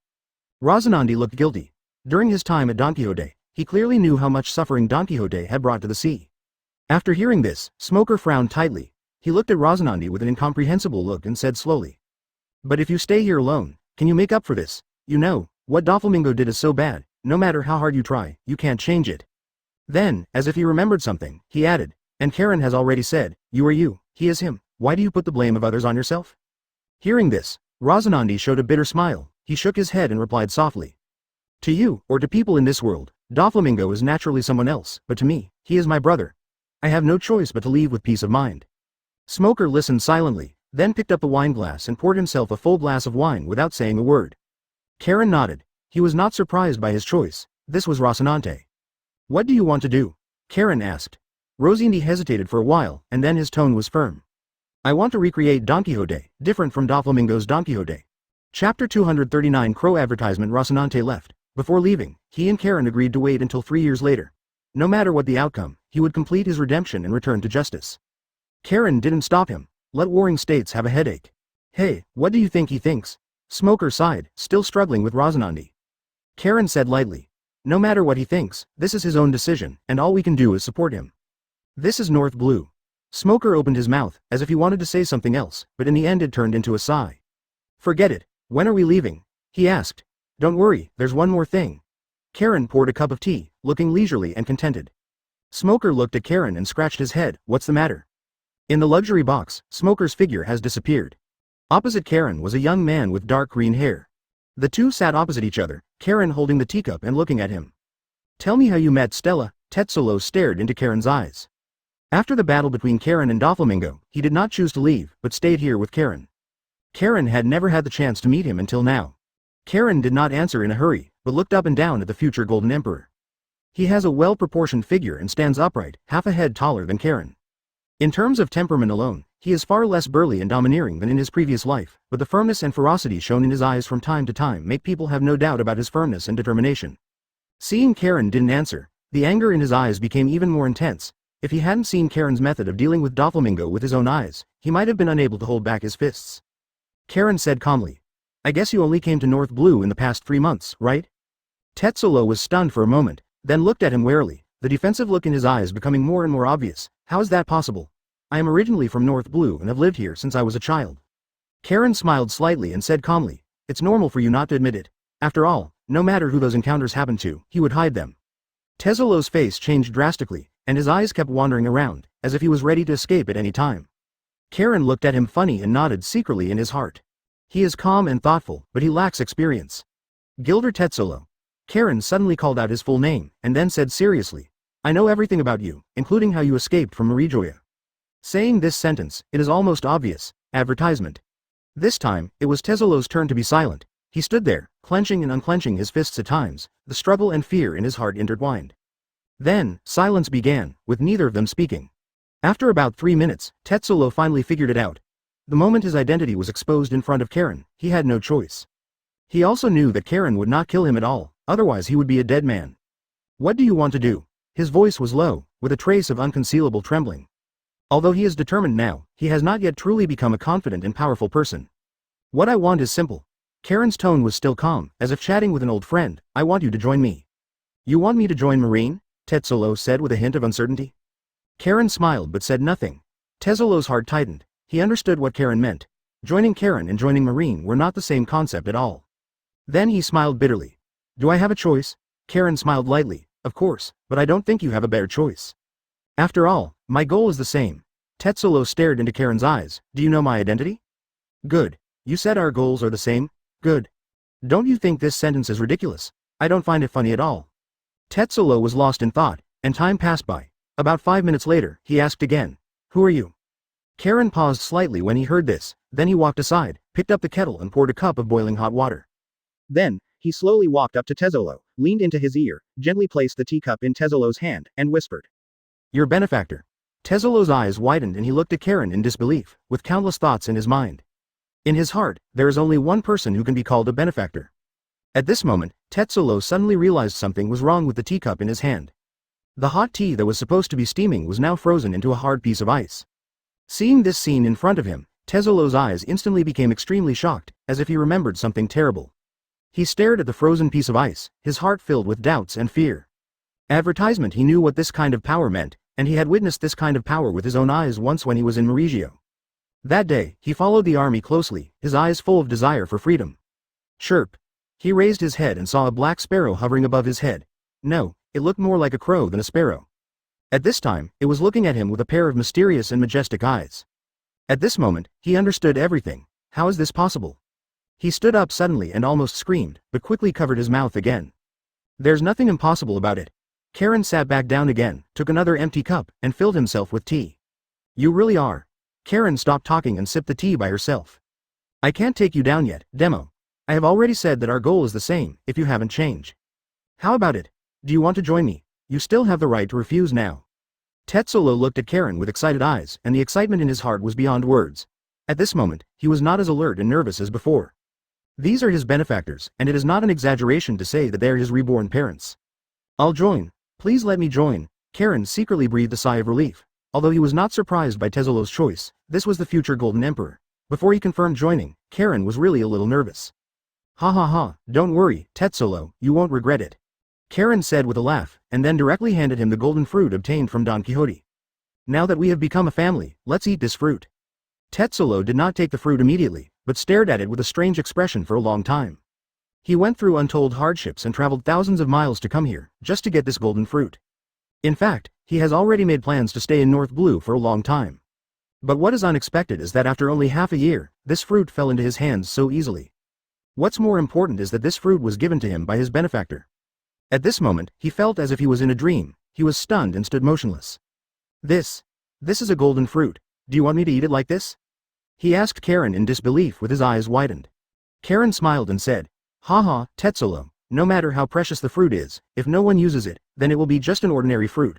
What's more, this fruit is very unpalatable. Chapter 240 Golden Emperor Advertisement. This was why Tetsolo couldn't believe it, mainly because he and Karen had only met 3 times. With this little friendship, Karen would actually choose to hand over this priceless devil to him. As everyone knows, although he doesn't know Karen very well, Karen understands him. A person who dares to rebel against the world for love, his character is not too bad no matter how you think about it. What's more, Karen doesn't have a good choice. He only knows so many people, and the best candidate for the golden fruit is right in front of him. Doflamingo has had this fruit for so many years, why doesn't he give it to his own people? The main reason is that before awakening, the Jinjin fruit was far less powerful than the world imagined. He could only control gold, but could not generate gold out of thin air. The concept of devil fruit awakening only appears later in the plot, and there are very few people who can awaken devil fruit. The Tetsolo in front of me is one of them. In just 12 years, Tetsolo grew from scratch, from a penniless slave to the world's richest man, dominating 20% of the world's Baileys. There is even the power to use the world government. His ability to become the Golden Emperor has a great relationship with this golden fruit. At the same time, it is precisely because of Tesoro that the golden gold fruit can be so powerful. If it cannot be awakened, it can only have the power to control gold, instead of turning stones into gold. Can I really do that? Tezzolo's hands were trembling slightly as he carefully took the golden fruit that exuded mysterious light, with a trace of uncertainty and confusion in his eyes.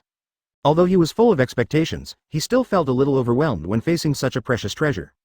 Karen smiled slightly and said softly, "Eat it quickly, I also want to see what kind of power this fruit has." Tezzolo's eyes gradually became moist, and tears welled up in his eyes. He is fully aware of the preciousness of this gift, and he also understands Karen's trust and support for him. At this moment, he really didn't know how to express his deep gratitude. Thank you for everything you gave me." He could only secretly make up his mind to repay Karen's kindness in the future. Advertisement, good. Tezzolo took a deep breath to calm down the ups and downs in his heart. He held the golden fruit in his hand tightly, feeling the heavy weight, then slowly brought it to his mouth and took a bite. As the Jinjin fruit entered his mouth, his brows immediately furrowed into a deep, chew-on, character. The taste of this devil fruit was completely beyond his expectation. This is too unpalatable. A strange smell of sourness and bitterness quickly filled his mouth, making him want to vomit. Karen looked at this scene curiously. Speaking of which, this was the first time he saw someone eating a devil fruit in front of him. Looking at Tezzolo's expression, he couldn't help but sigh in his heart. Is this stuff really that unpalatable? Then, he thought of a saying circulating on the internet and reminded, "Tezzolo, eat it completely. Only in this way will you become stronger." Tezzolo nodded, resisting the nausea, and continued chewing the golden fruit. With Tezzolo's efforts, he finally swallowed all the golden fruits. The sickening taste rolled in his throat. As the fruit was digested, his body gradually felt a strange change. Karen asked curiously, "How is it? Has there been any change?" Tezzolo closed his eyes and tried to immerse himself in this new power. He could feel the energy in his body constantly surging, as if there were countless golden flows rushing through his blood. The feeling was both strange and familiar, like he already had it. I feel the power of gold." He opened his eyes in surprise, with an incredible light shining in his eyes. As he spoke, he stretched out his hand, and the nail on one of his fingers instantly turned golden, shining brightly under the light. A hint of surprise flashed in Karen's eyes, but why was it only this little? Tezzolo also noticed something was wrong. His face instantly turned red and he scratched the back of his head in embarrassment. Advertisement, but it seems I can only generate so much gold. Karen fell into deep thought, then took out a small, delicate golden box from his coat pocket and threw it towards Tezzolo. "Hold this and use the power of your body to feel its presence," Karen said firmly. Tezzolo quickly caught the small box and held it tightly in his hands. He closed his eyes, concentrated, and tried to sense the power in the small box. The small golden box began to deform and twist in Tezzolo's hands, like a piece of plasticine that could be molded into various shapes at will, as if it had life. Karen nodded, "Yeah, good." His guess was correct. Before awakening, Tezzolo could only control gold but not generate it. "This is my ability. I can freely control gold and absorb gold." As he spoke, the gold turned into fine gold powder and invaded Tezzolo's body, and then one of his fingers instantly turned golden. Karen watched this scene with interest, then rummaged through his pockets, and handed all the gold he had to Tezzolo. "Okay, you go back and study this power first. Wait until tomorrow and we will leave together." Karen waved his hand and sent Tezzolo away. There was no fear that he would run away. After Tezzolo left, the box fell into silence again. Karen sat quietly on the sofa, thinking about the next plan. After returning this time, he will definitely go to New World, but I don't know if it will be G1 or not. At the moment, he doesn't have many talents available to him. There's Smoker, Tezzolo, Jesse, Monet, Sugar, well, barely counting a Mancheri. All potential stocks. These are all people who are deeply bound to him and are considered his own. Sigh. There are still too few people. I still need more available people. Chapter 241 I Need You Advertisement North Blue, Rubik Island, Harbor. Karen and Smoker were standing on the pier. Next to them were Monet, Sugar, and Mancheli. After only 2 days, Mancheli became familiar with them. At this time, Mancheli was in Monet's hands. The three of them were talking and laughing, and the scene was very harmonious. As for Roderick, he did not choose to go to Marinefondo with Karen. According to his wishes, his adventure was not over yet and he planned to stay on Rubik Island for a while. Karen has introduced him to Rosinante and believes that Rosinante will make arrangements for him. Smoker looked at the undulating sea and couldn't help but ask again. "Did you really give the golden fruit to that person?" This was the first time Smoker had asked. He really couldn't imagine why Karen would give that priceless fruit to a stranger he had just met. Karen nodded and stretched. He saw what Smoker wanted to say, so he said first, "Don't worry, he will come." Sure enough, before he finished speaking, Tezzolo appeared in front of everyone. He came at full speed, with big dark circles under his eyes, and his face couldn't tell whether he was excited, tired, or both. "Sorry, Karen, I'm late. It's not too late, it's not yet time to set off." Karen opened her arms and gave him a big hug. "His name is Smoker. Last time you met, he was one of our own." When talking about his own people, Karen deliberately emphasized his tone. Then, he looked at Smoker and introduced him. His name is Tezzolo, and we will all be brothers from now on. Tezzolo immediately came to Smoker and gave him a simple handshake. Hello. Haha, I have my own person now. Smoker was also very happy. For him, he finally had a relatively normal person around him. You don't look well. Did you not get any rest? He asked. Tezzolo scratched the back of his head in embarrassment, then looked at Karen, who nodded. I went to exchange all the Baileys I had on me last night for gold, and I was busy until this morning. Advertisement. Well, I have some on me too, so I'll give them all to you. Smoker was very generous and took out a few golden beans from his coat and gave them to Tezzolo. He had already learned from Karen that Tezzolo's ability required a lot of gold. Tezzolo did not refuse. No matter how small a mosquito is, it is still meat. The Golden City cannot be built in a day. Thanks. He thanked him solemnly. Looking at this scene, Karen felt more and more that she should go to the Golden Land. There was not only gold there, but also the thunder fruit and the Ark proverbs. One is the super powerful Logia fruit, and the other is the Ark's motto that can travel in space. Each one is a coveted treasure. After Karen looked around, he said calmly, Okay, everyone is here, get ready to board the ship. Etc. At this moment, a rushing sound came from the other side of the port, interrupting everyone's movements. They looked back and found Rosinante leading two people, one large and one small, running towards this side. Fortunately I caught up, he said breathlessly, and then pushed the two of them in front of Karen under Karen's doubtful eyes. At the same time, he used his own ability to isolate the surrounding sounds. That's right, they are two members who have recently joined Don Quixote. You know, I have blocked the children who tried to join Don Quixote many times, but the two of them are so perseverant that they have never chosen to leave. It just so happens that you are going back to Malinfondo, just help me take care of them. Karen looked at the two children being pushed over with a strange expression. Is he recruiting the people from Don Quixote? Seeing Karen like this, Rosinante thought he didn't want it, and hurriedly explained. They are all devil fruit users. The tall one is called Buffalo, and he is the Paramecia fruit user. The other girl's name is Baby5, she is a Paramecia weapon fruit user. It turned out to be them. Putting aside the Genjon fruit, the weapon fruit is definitely an underestimated fruit. He is a child after all. If this fruit is given to a scientist, it will definitely be a god-level fruit. If she were introduced to Vegapunk. Advertisement. Okay, I understand, I will take good care of them. Karen nodded, which was an unexpected surprise. Let me go. Why should I leave you? You are the enemy who killed the young master. Unfortunately, Baby-5 doesn't seem to want to leave with Karen. A big knife even appeared on her arm, as if she was preparing to give Karen a hard blow. Upon seeing this, Buffalo started to spin in conjunction with Baby-5's movements. Bang! Smoker didn't tolerate them, and directly put his 10 hands on Buffalo's back. Buffalo, who was about to take off, immediately became weak and fell to the ground. No wonder Smoker is keen on using Sea Tower stone weapons, which are really useful against people with ordinary abilities. Later, he was about to deal with Baby-5 in the same way, but was stopped by Karen's look. Karen came to Baby-5, squatted down and said solemnly, Baby-5, I need your strength, come with me. In an instant, Baby-5's movements of preparing to attack suddenly stopped, and the angry expression on his face became gentle, and he showed a very expectant expression. You? What did you say? Am I needed? Karen smiled slightly, but he knew that Baby-5's family was very poor when she was a child. After she was born, she was considered a waste of food and useless. In the end, she was abandoned by her mother. This also led to Baby-5's desire to be taken care of since she was a child. People need to be recognized by others. Of course, Baby-5, I need you. After receiving the accurate reply, all the anger and resistance in Baby-5's eyes disappeared. Her face was flushed, and she clutched the corners of her clothes very nervously. Her voice was trembling and shy. I will work hard, Master Karen. The corner of Karen's mouth twitched slightly. This change must be too big. No, she must be trained properly after she returns. Ahem, okay, come on. Karen stood up and encouraged.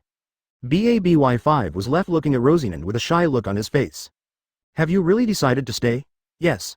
Okay, bye, Rosinante. Goodbye, Karen. Chapter 242 Vinsmoke's Rules Advertisement.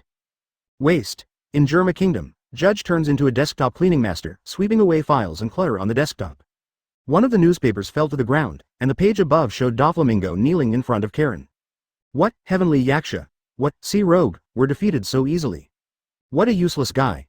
He doesn't even have the strength to get hurt. Judge picked up the newspaper, then narrowed his eyes and murmured. However, this also proves from the side that if you can get with Karen's bloodline factor, the entire Germa Empire will become stronger. As long as you gain this power, conquering the entire North Blue is like searching for something, and even the other 4 seas are not impossible. Karen. I must get you. At this moment, there was a sudden rush of footsteps outside the door, accompanied by the sound of punches and kicks. Too bad, Sanji, ha ha ha, it's true, we are the royal family of Germa, how can we have the idea of serving others? A weak person does not deserve to be called Germa. Sanji sat on the ground, clenched his fists, and finally slowly released them. How could he be his brother's opponent? Then, he slowly crawled towards the meal made by himself, trying to pick it up. Bang! The meal was kicked over by IG, and he laughed and said, "My stupid brother, look what you are doing. That's the behavior of a lowly person. Are you going to become a cook if you don't do the royal family? It's really disgusting." Bah! I heard that weak people can't even be good cooks. Sanji's heart felt like being hit by an invisible heavy hammer, anger and humiliation intertwined. His fingers trembled, trying to pick up the plate of food he had cooked, but he was choked by Ichi's sarcastic voice. "I just want to make my father happy." His voice was low, as if squeezed out of his throat, with a bit of hoarseness and choking, and tears were flashing in his eyes. He didn't understand why he was treated like this when he just wanted to do what he thought was right. Like he doesn't understand why he's born weaker than his brother. "What did you say?" IG looked at him coldly and kicked him to the ground. "Advertisement, my father has been in a bad mood recently. I want him to taste the food I cooked, so that he will smile again like my mother." Sanji finally plucked up the courage and spoke loudly, firmly. In his opinion, his meals have made his mother look good many times, and he believes that as long as Judge eats his food, he will be happy again. "Ha ha ha. What are you talking about? You said father will be happy after eating your food?" IG seemed to have heard the funniest joke in the world. The expression on his face became distorted, and laughter echoed throughout the room. Not only him, but Niji, Yuji and Reiju next to him all showed mocking expressions. They looked at Sanji as if they were a fool. Father will not change his mood just because of a meal. What he needs is strength and dignity, not your humble craftsmanship. Ijiji sneered, his eyes full of disdain. The brothers around him also echoed, and the laughter rang out again. Sanji felt as if his heart was torn apart, anger and helplessness intertwined. He wanted to retort, but couldn't. Tears welled up in his eyes and almost burst out of his eyes. Cooking is not a lowly craft. Sanji gritted his teeth tightly, his voice trembled, and his eyes flashed with determination. "I will prove to you that as long as father eats my food, he will be happy." Crack. Just then, Judge opened the door and walked out of the office. Father, IG, Niji, Yuji and Reiju immediately stood up straight and saluted the judge neatly, their faces filled with pride and confidence. Sanji also quickly got up from the ground, picked up the food kicked over by IG, and tried to save some edible parts. Judge first glanced at Sanji coldly, then walked up to the three IG brothers expressionlessly and said in a deep voice, "Have you finished today's training?" The four people immediately replied, "Yes, father, we have completed today's training mission, please check." Judge nodded slightly, with a faint smile on his lips, and said with satisfaction, "Very good. He is indeed my Vinsmoke's most powerful warrior, he did not disappoint me." Then he stood up, turned his head, his eyes were cold and sharp, like a sharp sword piercing Sanji who was picking up the ruined food.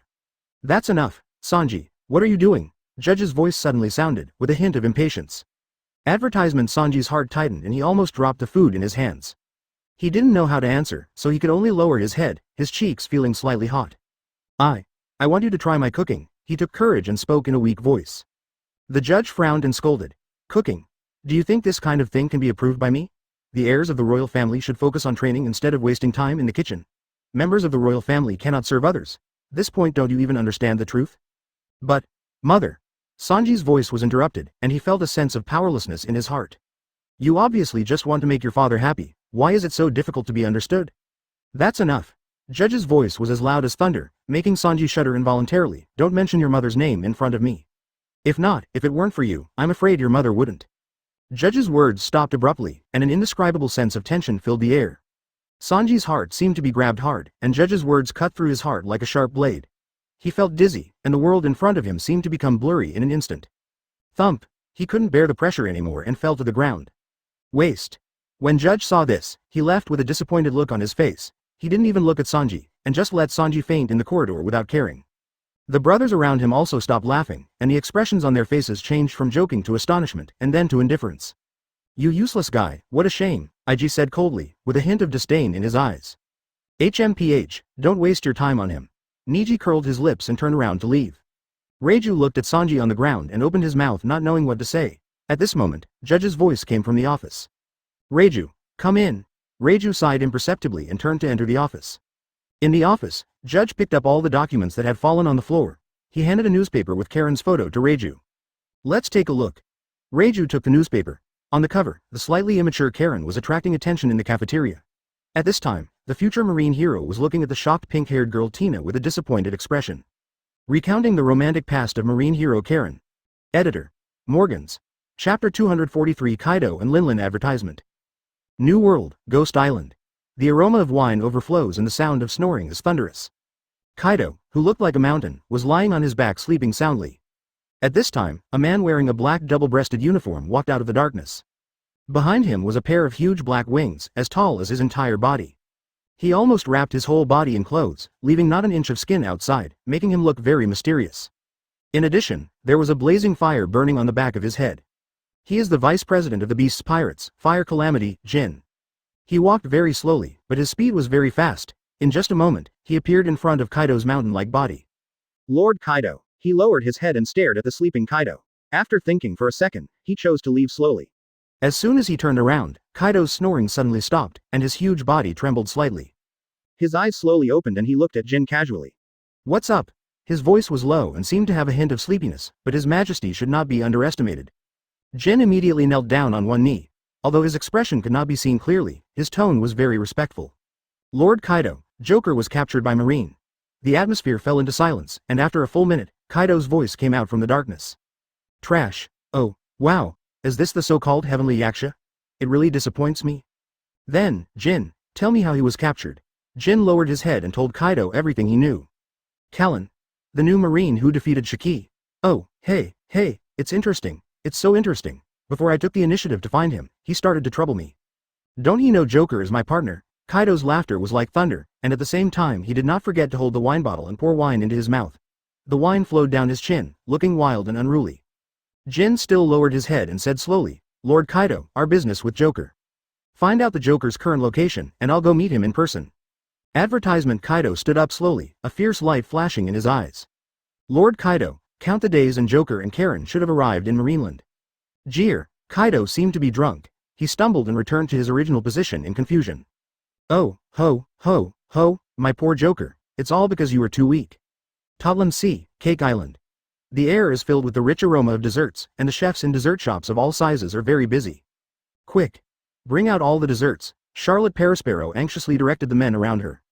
Charlotte Owen yelled, "Aren't the cheese puffs ready yet? Take them out quickly, otherwise the whole world will be destroyed by Mother." Seeing Linlin's hand reaching out to his younger brother, Owen hurriedly shouted, "Mom! You can't eat it, that's my younger brother." Linlin's movements stagnated slightly. She turned her head and stared at Owen with eyes full of hunger and greed, as if she was thinking about something. "Why not?" Linlin licked his lips with crazy desire and madness. "He looks delicious. Mom, please calm down." Perisparrow was also sweating profusely. "I want cheese puffs." Linlin's voice became more and more anxious, and the whole Cake Island trembled with her roar. "Bring the cheese puffs quickly. We are preparing, we will be there soon," Perisparrow replied quickly. At this moment, the kitchen door was pushed open violently, and several chefs hurriedly ran out, holding a large plate of freshly baked cheese puffs in their hands, steaming hot and fragrant. Perisparrow's eyes lit up and he immediately said loudly, "Mom, it's ready, please eat." Linlin's eyes were instantly attracted, and a hint of expectant smile appeared on the corner of his mouth. As the puffs were brought to him, Linlin's eyes flashed with greed. He reached out his hand almost without hesitation, grabbed a plate full of puffs, and devoured it hungrily. "Tasty." She let out a satisfied moan and regained her senses instantly. The people around him breathed a sigh of relief, and just when they were secretly rejoicing, the satisfied smile on Charlotte Linlin's face suddenly disappeared, and she roared loudly. "Advertisement! This is not the cheese puff I want. What I want is the kind of puff with a strong cheese aroma, and a golden caramel crispy skin on the outside. Give it to me, I want to eat cheese puffs." There was so much desire in Linlin's voice that everyone felt a panic. Perisparrow felt a sense of powerlessness in his heart. Damn it, Mom's thinking is getting worse. The desserts we made can't satisfy her needs at all. Go quickly, otherwise I will eat you." Linlin's voice was like thunder, and the surrounding men lowered their heads, their hearts filled with fear. "There's no time, run away, there's no time." One chef looked desperate. "She will destroy the entire Cake Island." Peefed. The blade instantly cut his throat. Charlotte Armand slowly turned the blade in her hand and whispered, "You incompetent chefs, how dare you let my mother down?" "Armand, you shouldn't kill people at this time," Perisparrow shouted angrily, feeling powerless in his heart. "If you can't make perfect food, you don't deserve to live in Cake Island." Armand sneered, pulled the sword edge out of the chef's throat, then flicked it, and the blood on the sword disappeared without a trace. The remaining chefs were trembling with fear, and they all looked horrified. Boom! Another cake building was destroyed by Linlin. Like a child, she kept searching for the cheese sweet puffs she wanted on the Cake Island. Second brother. At this moment, Smoothie was horrified to find that Katakuri suddenly flew straight towards Linlin. "We can't go. My mother is in a state of narcosis now, and no one can get close to her." Katakuri, Come back! Parasparrow shouted loudly, but Katakuri had already arrived at Linlin's side, just when they thought Katakuri was about to be caught and eaten by his mother. Linlin's huge body suddenly fell into a sluggish state. Everyone looked at each other, wondering what Katakuri had just done. What's going on? Parasparrow asked tentatively. At this moment, Linlin's eyes suddenly lit up, her figure seemed to become a bit bigger, and her clothes began to tighten. Then, sounds of satisfaction came from her mouth. It's unbelievable, it's unbelievable. There are such delicious green beans in this world. The texture is so perfect. It's the delicacy of my dreams. Chapter 244 That Big Sister is So Beautiful, Advertisement. Marine Headquarters, Marineland. At the port, densely packed ships docked at the pier, and the sea breeze blew gently, bringing a salty smell. In the center of the port, a majestic building stands tall. It is Marine's headquarters, Marineland. You can also vaguely see a group of workers strolling in the port of Malinfondo. They're carrying out repair work on Malinfondo. These are all traces of destruction left by the Golden Lion. The past few days have been important days for Marine. Almost all the prominent forces have received invitations from the world government, and they will gather together to participate in this year's Marine Conference. Different from previous conferences, it can be seen from the invitation list of world government that this year's conference is very important. They are all famous kings of franchised countries in various sea areas, as well as gray forces that wander between black and white. This is an event that showcases strength, alliances and cooperation. Father, can we really see Karen today? Violet, who was wearing a gorgeous dress, looked around excitedly. King Riku next to her showed a wry smile. Ever since Karen left Dressrosa, his daughter had been thinking about Karen's name every day, not thinking about tea or food. Silly girl, didn't you say you don't care? Ahem, of course. According to my information, Major General Karen is the hero of this conference. Don't worry, I believe it won't be long before you can meet your Karen. What did you say? He didn't agree. Violet's cheeks turned slightly red, and after leaving Dressrosa, she actually became nervous. She coughed lightly, and then said with a little excitement. This time, I will go all out and try to show my best side, trying to attract Karen's attention and let him see my charm. Ha ha ha ha. Violet, don't be too eager. King Liku smiled and shook his head slightly. You must have read that newspaper, right? Judging from the description above, I don't think that boy is an honest person who keeps his integrity. After hearing this, Violet immediately frowned, with a hint of displeasure in her eyes. Advertisement. Father, how can you comment on Karen like this? You know, he is a great hero who fights bravely to protect our country. Then, she lowered her head slightly, her voice became deeper, and she whispered softly as if talking to herself. And, I don't think there is anything wrong with him doing that. Since you have someone you like in your heart, you should be brave enough to pursue it. This kind of straightforwardness and decisiveness is what I admire. King Riku rubbed his forehead with a bit of laughter, sighing secretly in his heart, almost forgetting that his precious daughter had confessed his love unabashedly and high profile on the Avenue of Lovers. In comparison, Karen's behavior in the marine cafeteria, it doesn't seem that excessive. He sighed helplessly and couldn't help but sigh. Oh, she is indeed my daughter. He was about to say something when he heard Violet say in an exclamation tone. Wow, who is she? She is so beautiful. King Riku followed Violet's line of sight and looked. A blonde woman wearing a pink dress and a white shawl caught his sight. There was elegance in every step she took, as if every movement was carefully planned. The blonde short curly hair shimmers with warm light in the sun, like a blooming flower. Her face is as delicate as a sculpture, and there is a hint of mystery in her smile. Surrounding her were several pot-bellied middle-aged men, all of whom without exception exuded a powerful aura. The moment he saw them, King Liku's pupils shrank, and he recognized the identities of these people. They are respectively, King of Loan Sharks, Feld. King of Shipping, Umit, Warehousing Industry Boss, G. Bosun. Big Hand Mortician, Pycro, as well as, Big News, Morgans. Advertisement. Then the other person, King Liku blurted out, Stussy. Stussy? Violet's voice contained a hint of surprise and curiosity. Is she the rumored, Queen of Happy Street? King Liku nodded and frowned slightly. He knows Stussy's influence in the ocean world. She is not only a beautiful woman, but also a shrewd businessman who can navigate complex power games with ease. Father, she looks so charming. No wonder she attracts so many powerful men. Violet's eyes showed a hint of admiration. Her charm lies not only in her appearance, but also in her wisdom and methods. King Liku sighed. In this world, power and beauty often complement each other. Violet pouted slightly, her curiosity about Stussy getting stronger. Then, she actually directly used her devil fruit ability. Stussy seemed to feel Violet's gaze. She stopped and turned her head slightly. Her eyes were like the deep ocean, capturing Violet's thoughts clearly in an instant. Funny girl. A smile appeared at the corner of her mouth, with a trace of amusement in her eyes, and her voice was soft and magnetic. Little sister, it is very impolite to explore others rashly. Violet's heart tightened, realizing that her ability had been discovered. Her cheeks heated slightly, and she hurriedly recovered her mind. I'm just curious about you. Violet stammered in response, trying to hide her embarrassment. King Liku reacted immediately, stepped forward in a hurry, stopped in front of his daughter, and apologized directly to Stussy. Sorry, I rarely go out, so I will inevitably be a little curious about outsiders. Please forgive me if I have offended you. After finishing speaking, he turned his gaze to Violet, with a hint of sternness in his eyes, and scolded in a low voice. Hurry up and put your abilities away.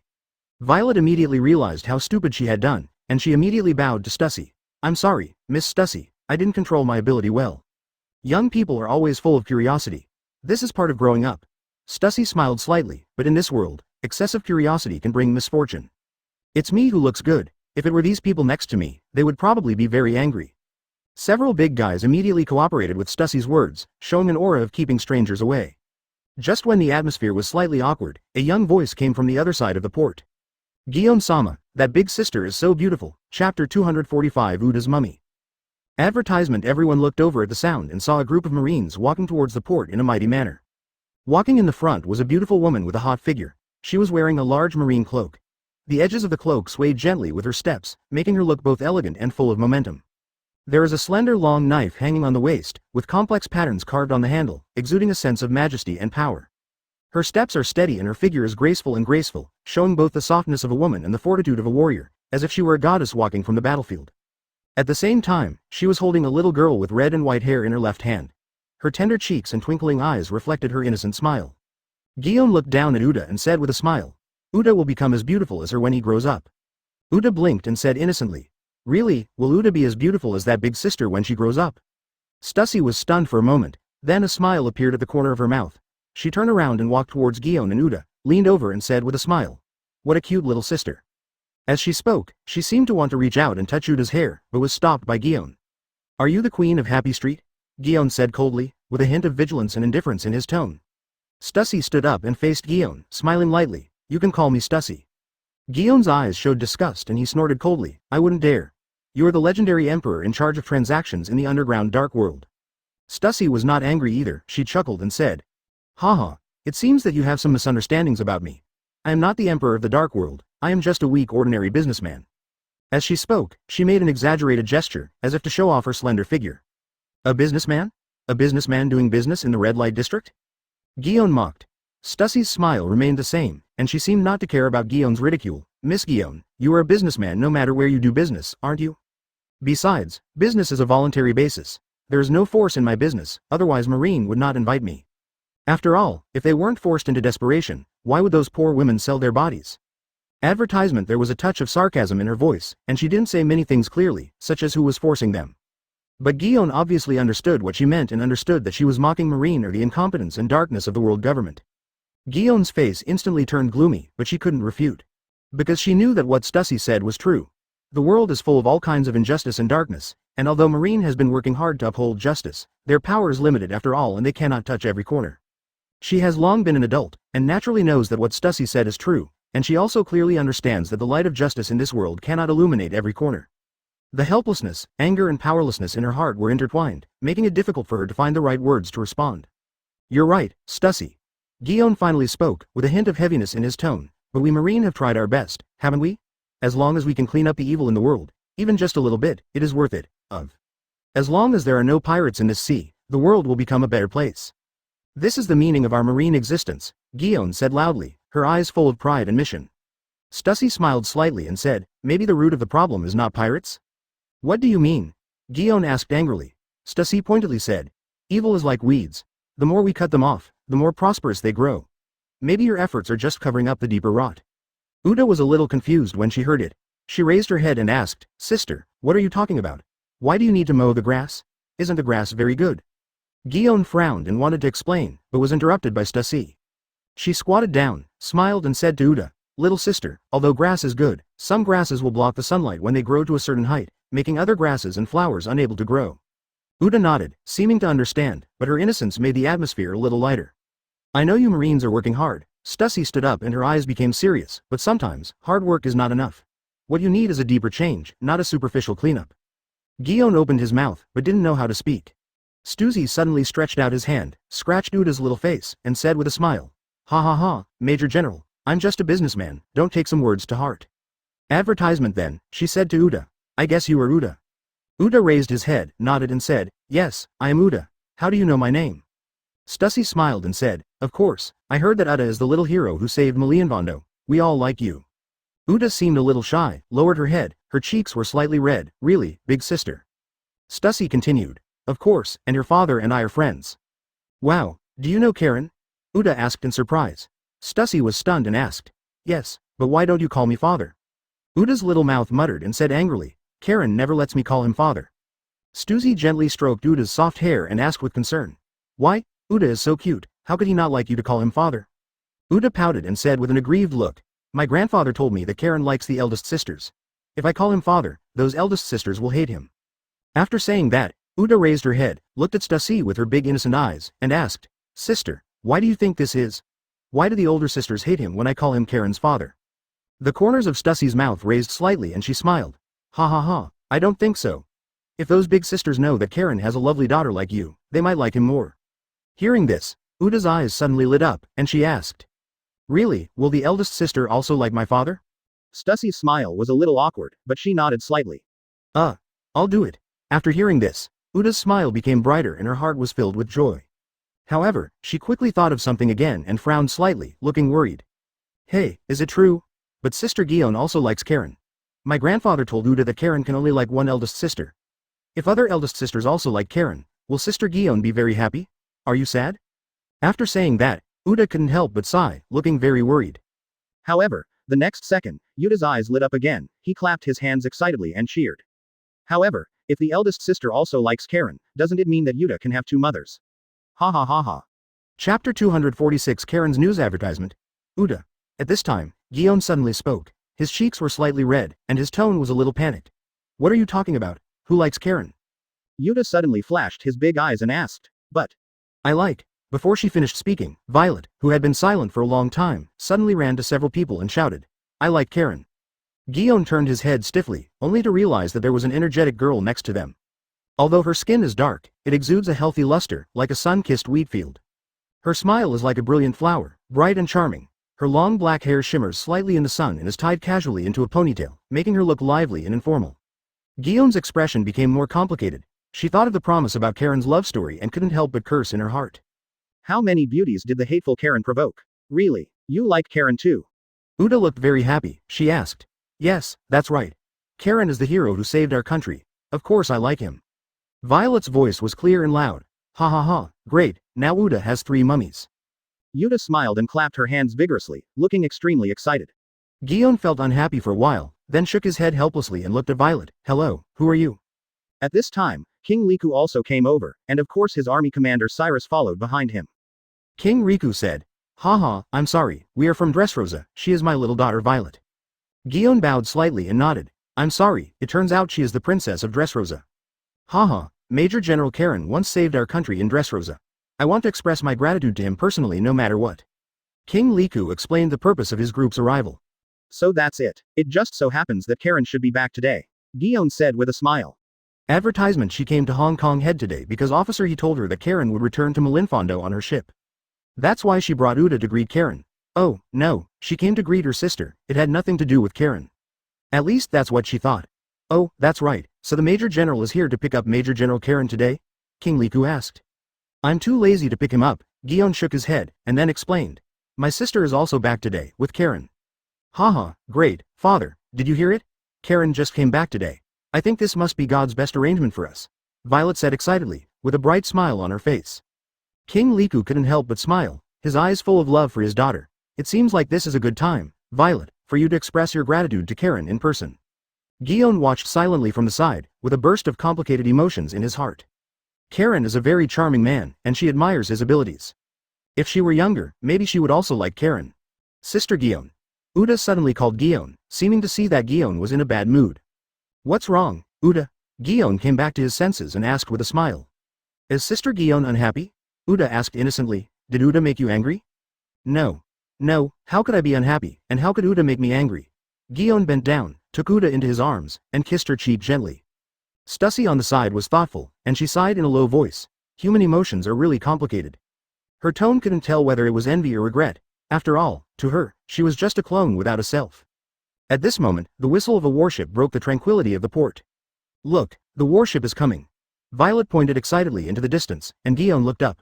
On the sea in the distance, the outline of a warship gradually appeared from small to large. Is Karen back? Uda sat in Guillaume's arms, trying to stretch his head. Calculating the time, it should be yes, Guillaume said with a smile. Ahem, Stussy, I'm leaving first. Advertisement Morgans, who had been silent for a long time, suddenly spoke up. He still remembered that he personally wrote the news for Karen. The contents of those newspapers were compiled by him based on his own imagination. Although some real events were mixed in, most of them were fictional. The content inside is shocking and unsightly. For example, shocking. Those gasps on the Karen warship. Karen's hobby. Those flying clothes and naked men. Besides, the secret behind Marine hero Garp's preference for Karen is because breaking down Marine's new hero Karen, those special quirks. As well as what Marine heroes Karen and Charlotte Linlin had to say. Ahem. Thinking of Karen's character, Morgans felt like he was being stabbed, like a lump in his throat, and on pins and needles. If the world government had not repeatedly guaranteed his safety this time, he would not have dared to appear at Marine headquarters. Of course, more importantly, based on his sense of smell, he felt that there would definitely be big news at this Marine conference. With that said, he didn't wait for Stussy to reply, he waved his wings and ran away. Although he ate the bird fruit and the albatross fruit, he couldn't fly. The other Dark Emperors looked at each other and left in the direction of Morgans. Although they had no hatred against Karen, Doflamingo, as a middleman between black and white, was liquidated by Karen. Since the guarantee was not complete, he took care of himself and others on a whim. Stussy opened her mouth and looked at the Dark Emperors leaving with some amusement. She sighed helplessly and wondered if she should leave with them. At this time, accompanied by the sound of waves lapping at the port, the warship finally slowly docked. Huh, it's finally here. Chapter 247 Capsule Advertisement. Karen stood at the bow of the warship, holding a boom in his hand. Fishing on warships has been his habit for many years. Smoker held a pack of cigarettes and couldn't help but smack his lips. I really don't understand why you can always catch something other than fish. Maybe it's talent. Karen tightened the fishing rod sharply, swung it upward, and threw a wooden barrel onto the deck. With a dull crash, the barrel landed steadily on the deck. Smoker came closer, stretched out his hand and opened the barrel. It was filled with all kinds of strange things. A few incomprehensible books, a few strange-looking small capsules, and a... This is... a devil fruit. Smoker screamed. He looked at Karen in disbelief. Karen walked forward quickly and took a closer look. A bright fruit covered with spiral patterns was lying there quietly. Karen took the fruit in his hand, looked at it carefully, and searched for information about the fruit in his mind. Paramecia stone fruit? Smoker and Karen looked at each other and asked, is it the fruit of the stone man I fought against? Karen nodded. This is really a catch-all for Don Quixote. Smoker took a breath. Hiss, this is a very powerful fruit.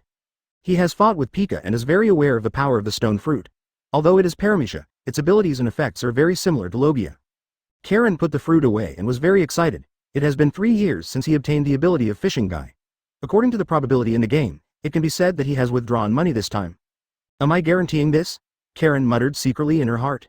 Smoker turned his attention to other items and flipped through a few books at random, only to find that they were the same as the ones Karen fished out a few days ago, and he could only understand part of the content. So he threw the books aside out of boredom and picked up one of the capsules. What's this? Smoker asked. Karen glanced at it casually and said casually, capsule, maybe it's some kind of medicine. Oh. Advertisement. After hearing this, Smoker threw the capsule away casually, not caring about the medicine at all, and just put a bandage on the injury. But the moment he threw it out, bomb! Along with a burst of smoke, a huge sound attracted Karen's attention. Smoker, what the hell are you doing? Karen thought it was the smoke created by Smoker. Smoker waved his hands repeatedly. No, it's not me. As soon as he finished speaking, the smoke dissipated, revealing a scene covered by the smoke. Hold the grass. Nani? Karen stared dumbfounded at the scene in front of him. It was a white motorcycle. It was different from anything he had ever seen before. Its sleek appearance and material made it. Dragon Ball? Is this a universal capsule? Karen immediately took the remaining capsules into his hands and looked at them carefully. Sure enough, they looked very similar to the universal capsules he saw in the animation. In order to verify his guess, Karen dropped all the capsules on the ground. Accompanied by the rising and falling bomb sounds, the capsules exploded on the ground one after another, releasing various items in an instant. Karen took a quick look and saw that there were several motorcycles that were exactly the same as the one just now, as well as 5 4-wheeled cars and 2 6-wheeled trucks. What surprised Karen even more was that there was actually a small house. The moment the house appeared, almost the entire deck was occupied. The appearance of the house is very modern, with white walls and large glass windows making it look stylish and comfortable. Karen felt excited as she imagined living in such a house. Damn it, I really hit the jackpot now. Seeing this scene, Karen, who originally wanted to remain aloof, shouted out, this is a universal capsule. Such a big movement had long attracted the attention of the patrolling and guarding Marines. However, due to professional responsibilities, they did not leave their workstations. They just looked at the vehicles and houses curiously. Staff officer he looked at this scene strangely and seemed not to care about this situation. She knew that Karen had visited Vegapunk before, and she only thought that this was a new technology invented by Vegapunk. Sugar and Manchili were also attracted by this unusual movement. They immediately put down the fruits in their hands and walked quickly to Karen and Smoker. The two looked curiously up and down at the house that suddenly appeared in front of them, their eyes full of novelty and doubts. Advertisement, wow, this house is so beautiful. Manchili couldn't help but stretched out her hand and gently patted the exquisite house in front of her. Sugar was standing on the sidelines in admiration, eyes flashing with excitement. Although they were excited, they were not too shocked or surprised. Because one of them is a princess of a small human race, and the other has lived as a slave in North Blue all year round, they are very ignorant about the outside world. Now that they see this magical scene, although they think it is beautiful, they don't think it is abnormal. But Smoker, who has lived in the East China Sea since childhood, was full of shock. Forget about fishing out books and food, even devil fruits are not incomprehensible. But now, what is going on? Can anyone explain it to him? What the hell is this? There was no other way. Smoker could only ask Karen, who also looked shocked. He thought that Karen didn't know what it was, but to his surprise, Karen seemed to have accepted everything in front of him. Karen walked to the house, looked around, and didn't know what to press. The house immediately became the size of the capsule just now. You, how did you do that? Smoker pointed at Karen and asked stammeringly. Karen ignored him and carefully put the capsule representing the house in his jacket pocket, and then took back all the cars in the same way. All that was left was a two-wheeled motorcycle that looked very modern and high-tech. He couldn't wait to jump on the motorcycle, holding the handle in his hand, and then pressed the start button on the motorcycle, and the engine of the motorcycle roared with a low roar. Not bad, it can still be used normally. Karen was full of surprises. For him, the appearance of the universal capsule was more valuable than the devil fruit. Sure enough, the ability of the fisherman is underestimated. He can not only fish out the daily items from the previous life, but also items from other parallel worlds. It's really hot in Thai pants. Karen twisted the handle and the motorcycle immediately spun around on the deck of the warship. Smoker looked at Karen, who was proficient in using a motorcycle, then at Sugar and Manchili, who looked excited, and at Counselor, he who seemed not to be surprised. For a moment, I didn't understand whether I had seen too little. As Karen not a word fruit, but a capsule fruit. Chapter 248A Reunion like a Shira field. Advertisement, look, it's Karen who's back. Uda finally saw Karen's figure clearly, and she shouted excitedly. Karen stood at the bow of the boat. He had already taken back the motorcycle and gave it to Smoker. He knew that Smoker actually had a steam motorcycle that he assembled himself. Just because he came in such a hurry, he dropped the three-wheeled motorcycle, Balonga, back at his hometown in Rog Town. After telling him how to use the universal capsule, he gave the motorcycle to him. Smoker was very excited about this. If he hadn't been on the sea all the time, he would have been eager to experience the feeling of lightning. After Karen saw Uda, he immediately jumped out from the bow and rubbed Uda's little cheek. I'm back, Uda. Then he looked at Guillaume and chuckled. You came to pick me up so early. Guillaume looked at him coldly. I'm here to pick up my sister. Karen touched her nose and didn't understand how she had offended her.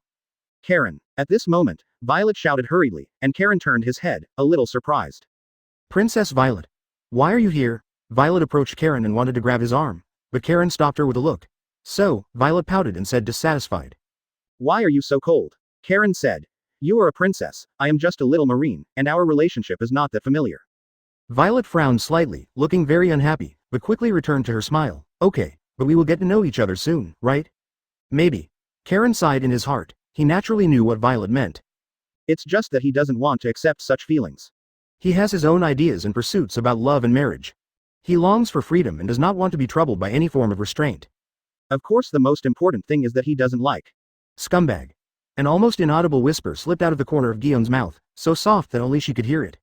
If Karen hadn't already cultivated his power of seeing and hearing to be very powerful, he might not have been able to detect this whisper. Advertisement, of course. Even if he heard this sentence, he could only pretend not to hear it. After all, explaining this kind of thing would only make it darker and darker.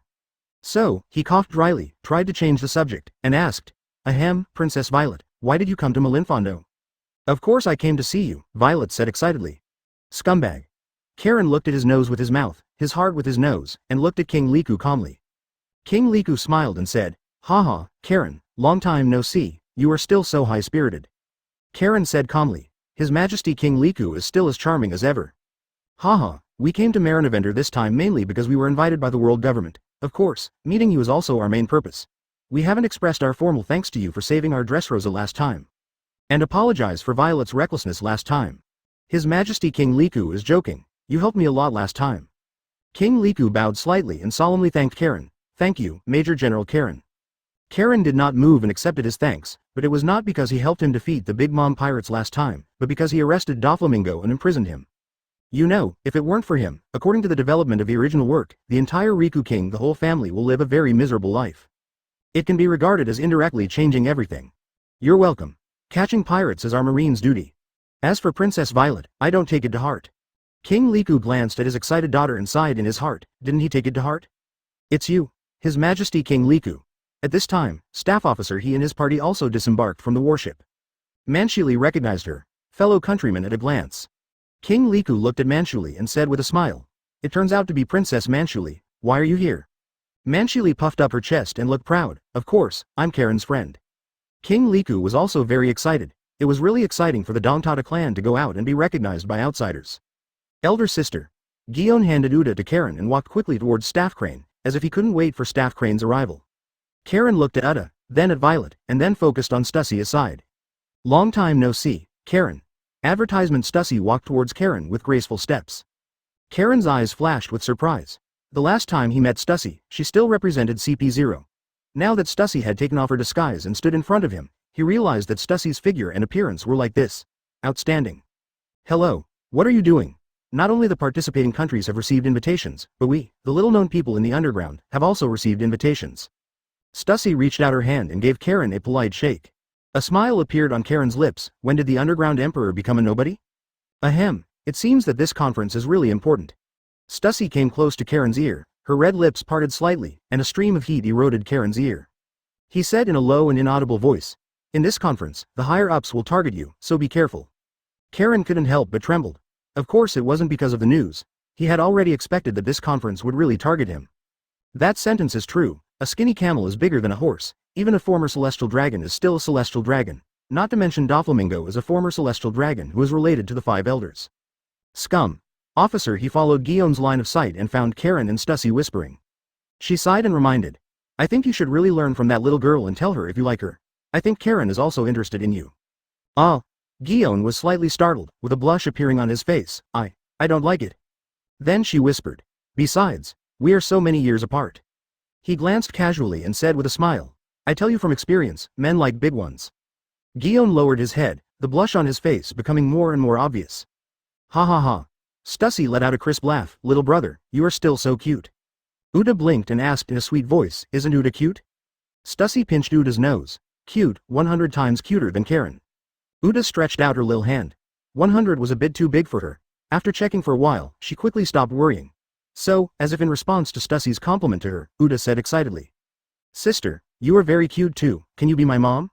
Chapter 249 Virgo dies. Advertisement. Okay, here we are. This is my home. You can stay here temporarily. Karen took Tetsulo and his party to the Marine family home. The Marine headquarters treats generals and officers very well, and his residence can accommodate so many people at the same time. Among the group, only Smoker has a military position, and the others can only be regarded as family members or servants. As a major general, Karen was actually fully qualified to let them join Marine, but he didn't think it was necessary. Because what the future development will be depends on what happens after this conference.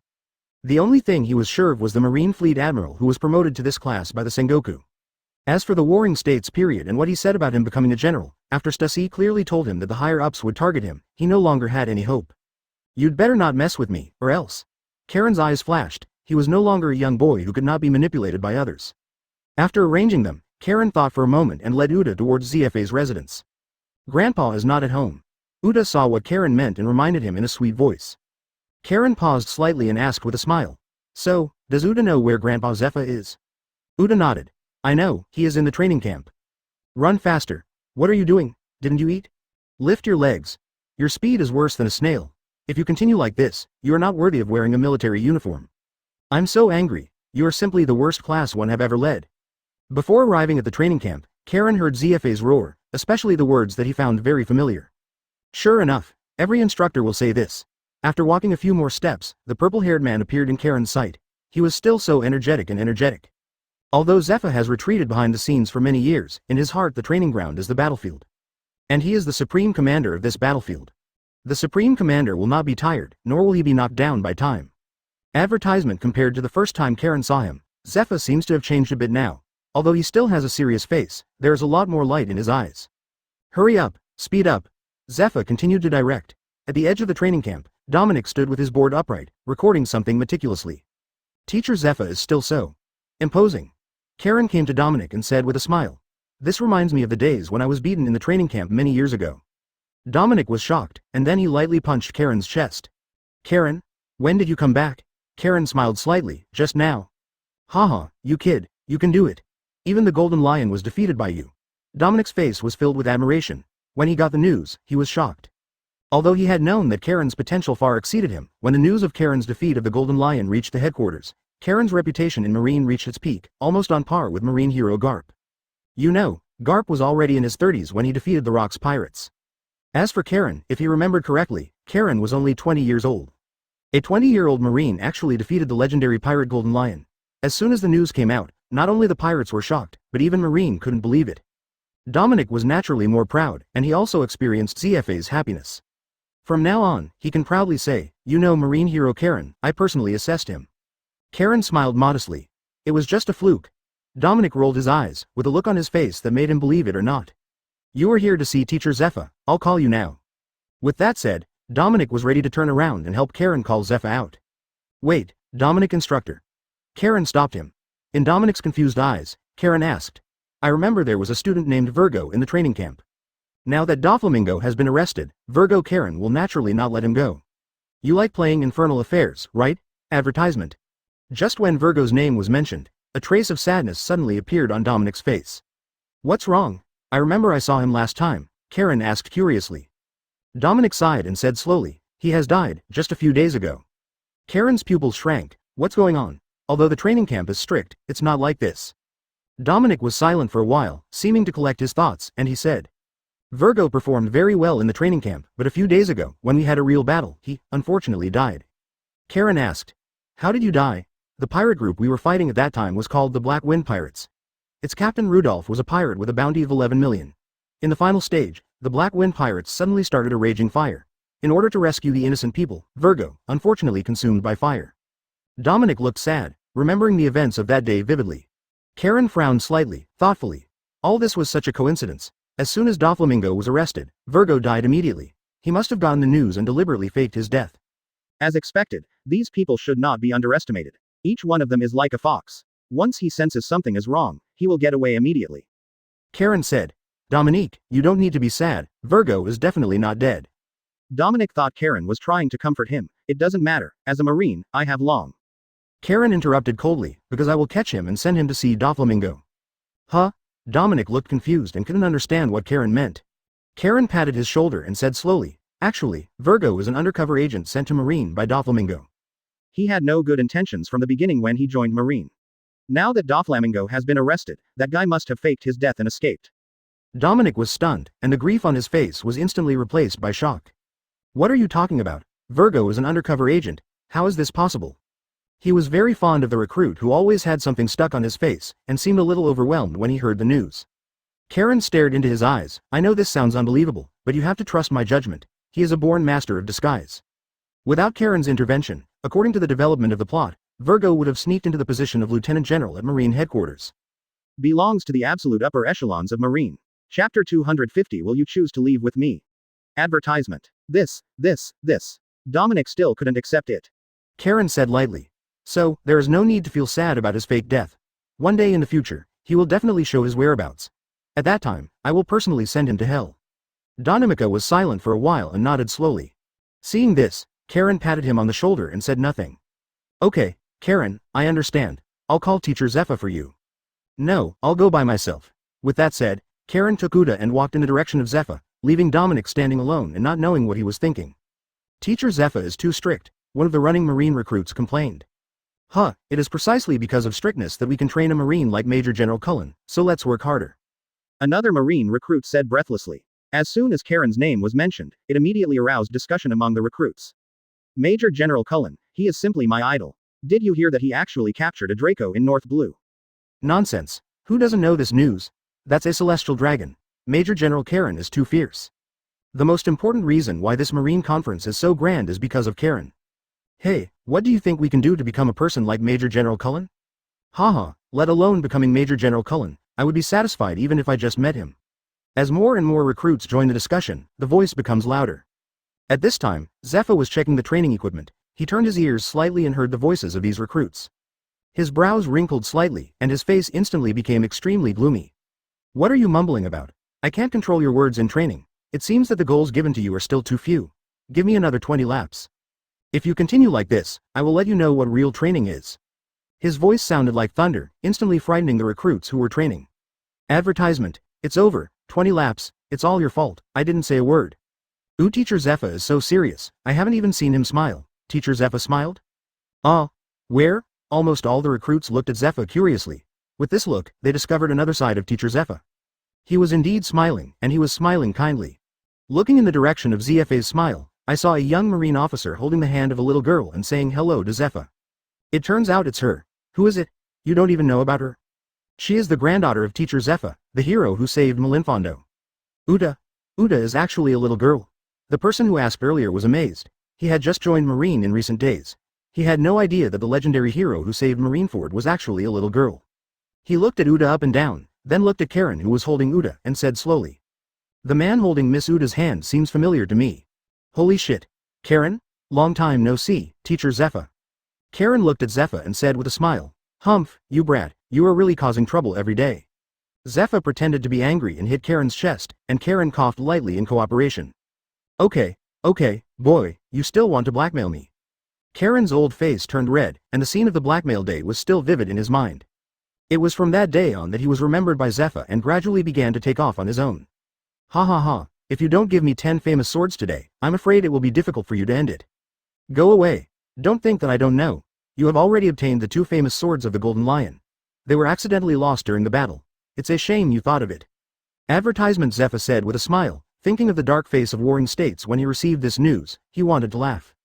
Ha, when fighting, isn't it normal for a few famous swords to be damaged and lost? The two looked at each other and laughed out loud. Uda didn't know why. He looked at Zephyr and Karen and also laughed. Ahem. But, North Blue, you were a little impulsive when it came to you. Zephyr sighed and whispered. He is a former Tianlong after all, and... Karen said calmly. 7 warlords of the sea, right?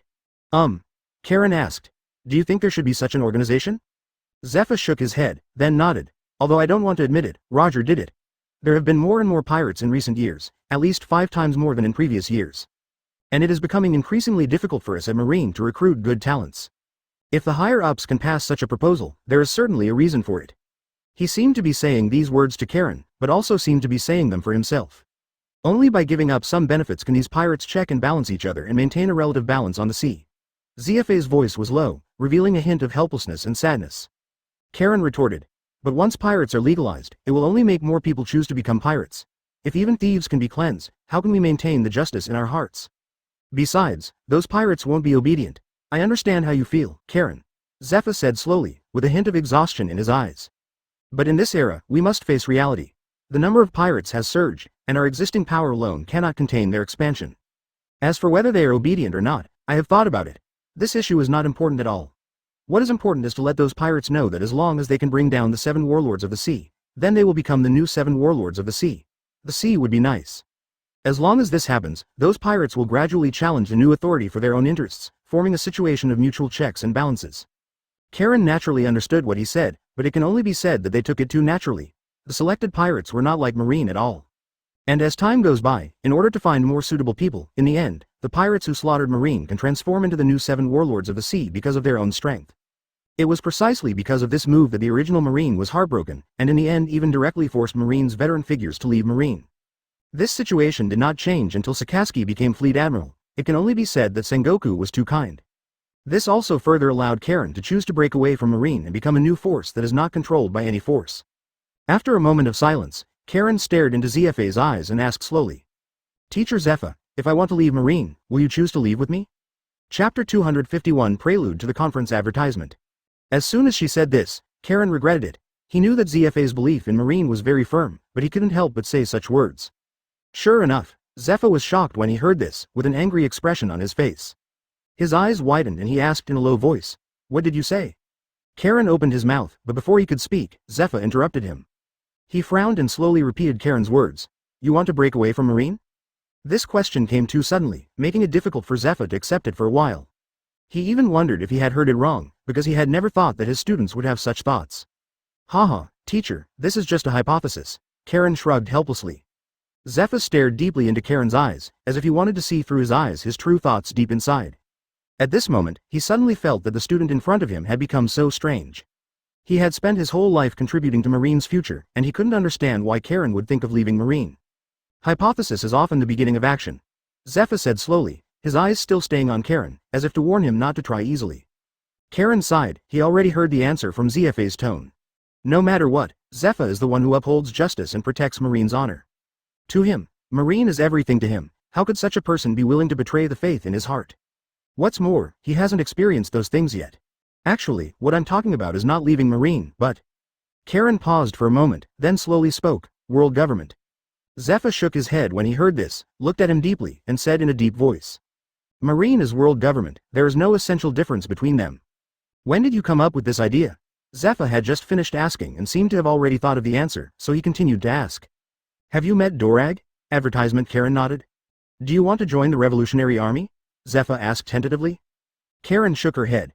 Zephy's brows knitted together tightly, forming the character, chew on. He looked at Karen suspiciously and asked in confusion. Then what do you want to do?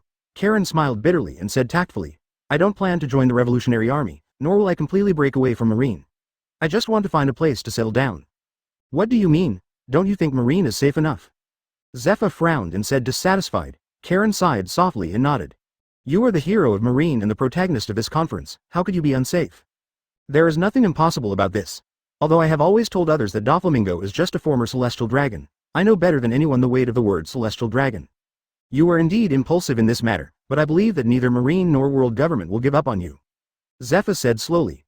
Maybe by tomorrow you will know that the world government still values you very much. Zephy's tone was very mysterious and exciting. It seemed that he was not worried about tomorrow's conference at all. Karen sighed, Teacher Zephyr is still too naive about world government. Maybe. Then, he changed the subject. I heard that Virgo is dead. Zephyr rolled his eyes at him. Is there such an obvious way to change the subject? However, he still replied. It should be a fake death, it's still under investigation.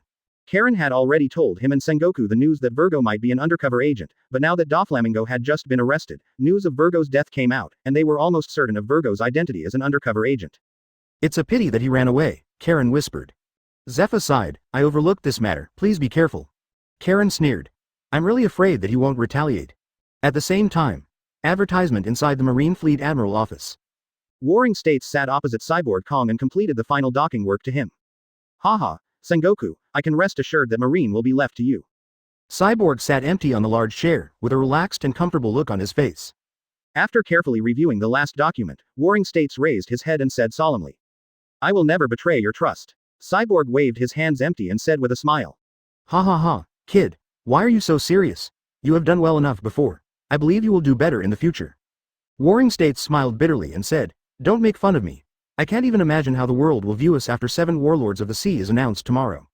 Mentioning 7 Warlords of the Sea, Cyborg Kong also felt a little overwhelmed. He pressed his temples slightly and said solemnly, This is the best choice. Yes, the best choice. Warring States agreed, his tone revealing unspeakable loneliness.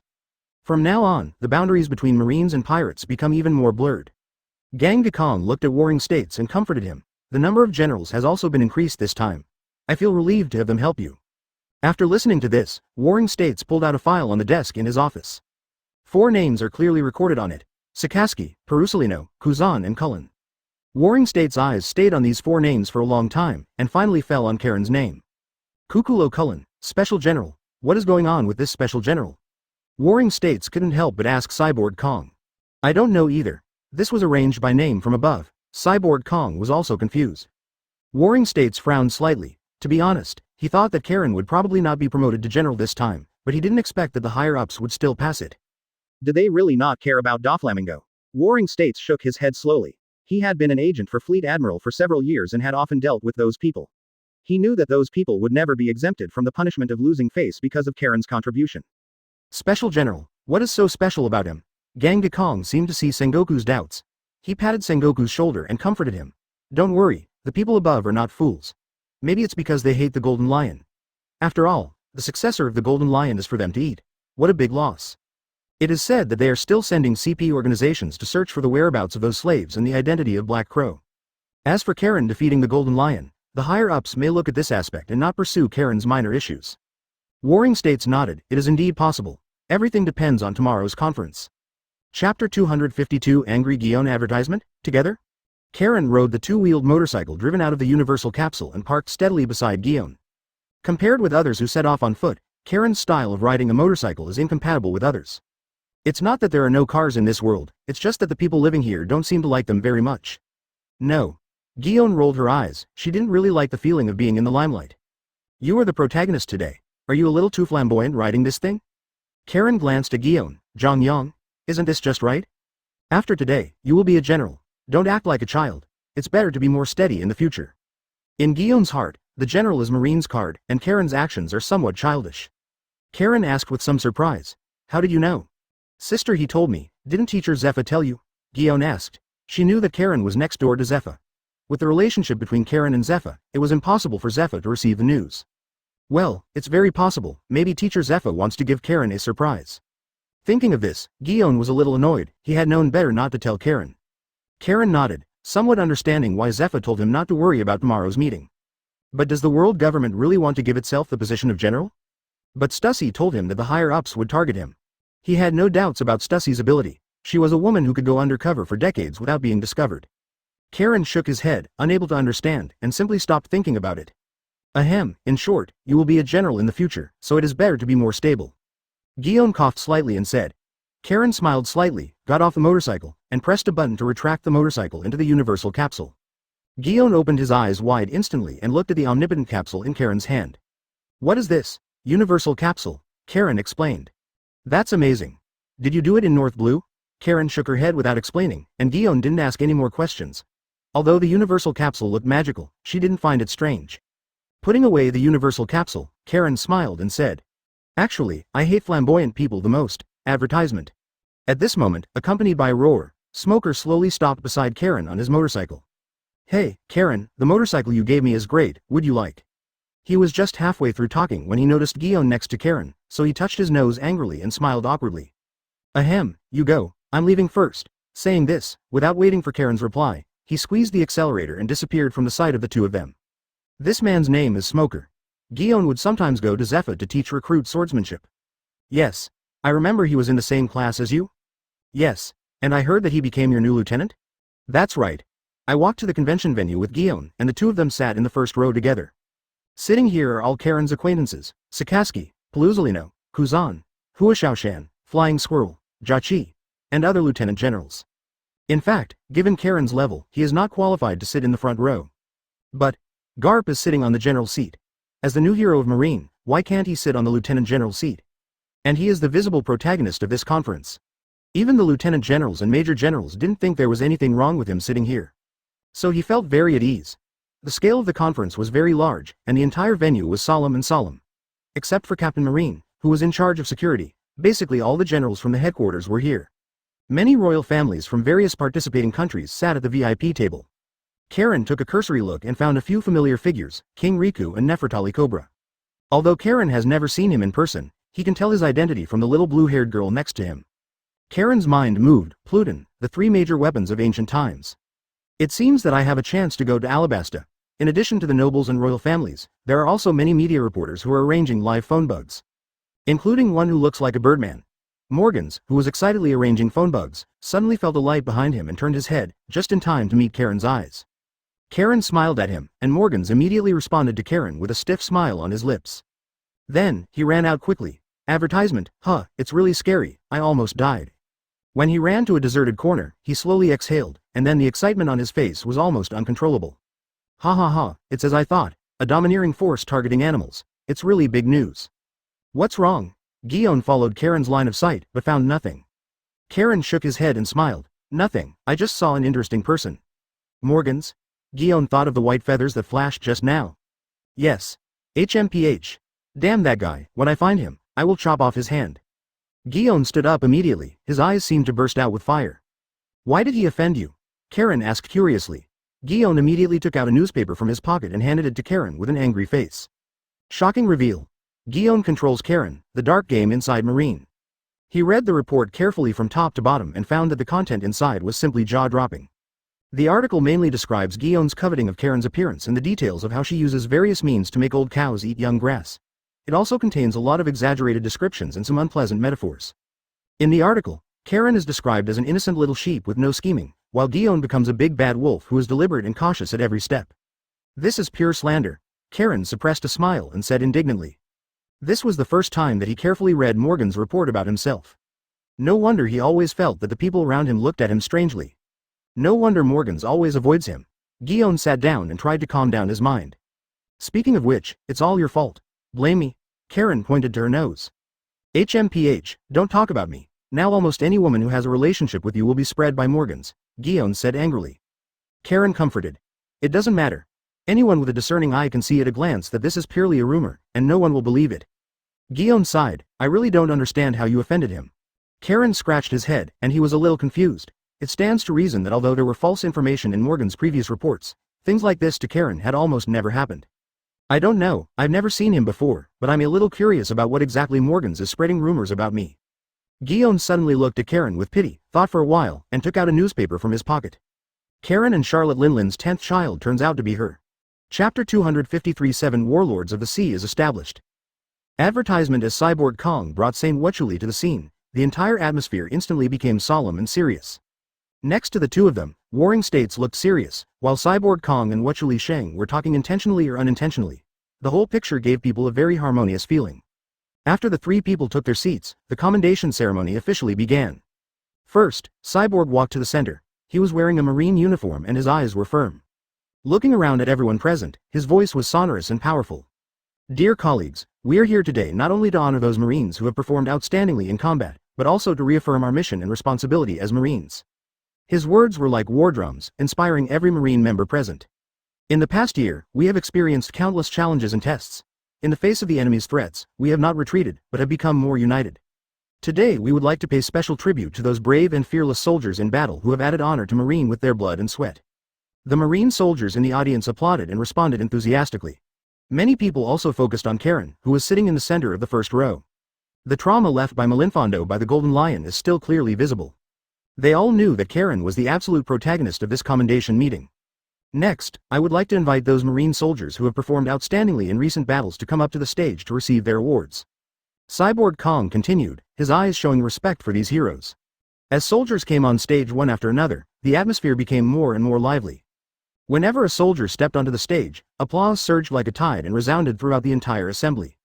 As the last winner walked off the stage, Cyborg's eyes swept across the audience and finally landed on Karen. Next, let us invite Major General Cullen to the stage, who has made great contributions this time. As the main force in this battle, he not only demonstrated Penultimate's tactical capabilities, but also led by example and inspired countless comrades. Please come to the stage to accept our respect. All the live phone bugs instantly focused on Karen. Countless flashlights were dazzling. The entire venue became quiet, and everyone's eyes fell on Karen.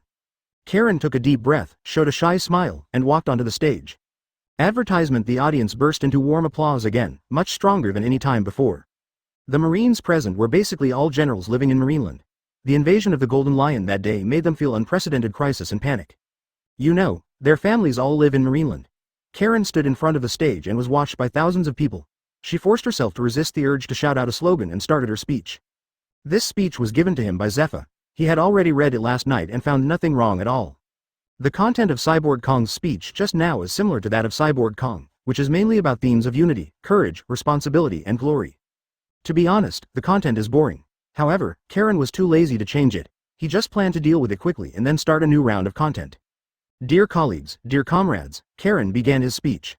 We gather today not only to celebrate our victory, but also to remember the heroes who gave their all for us. It is because of their courage and dedication that we can continue to move forward on this rough ocean. We are Marine, we are the guardians of Marinefondo. Our glory lies not only in victory in battle, but also in every effort we make for our family, our friends, and this land. I hope everyone here can remember today's oath and our common mission. Let us continue to write a glorious chapter for Marine together. From the beginning of Karen's speech to the perfect end, Holy Wechuli, one of the 5 elders sitting at the top, did not give Karen any trouble. As the last note fell, the soldiers stood up one after another, applauded enthusiastically, and cheered Karen's name. Karen waved his hand and returned to his original seat from the podium. Cyborg Kong stood in front of the stage again, and the scene was quiet again. He nodded and put his eyes on the face of Saint Wetchuli, who nodded slowly. Next, I would like to invite the world government's representative, the legal god of war, Topman Vasily Saint, to deliver a speech.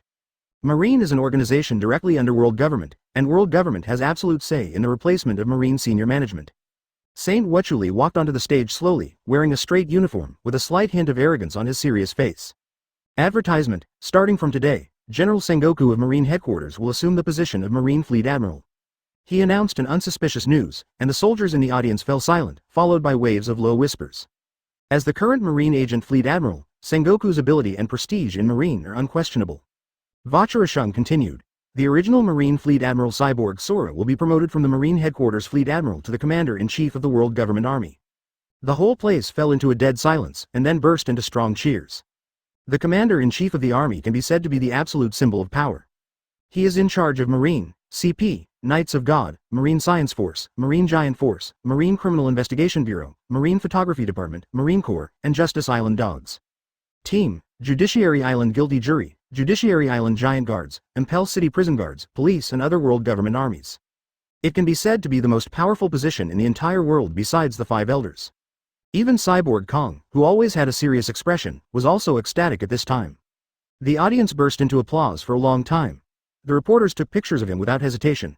The live phone bug also kept watching him and spread the pictures here. The handover ceremony will follow.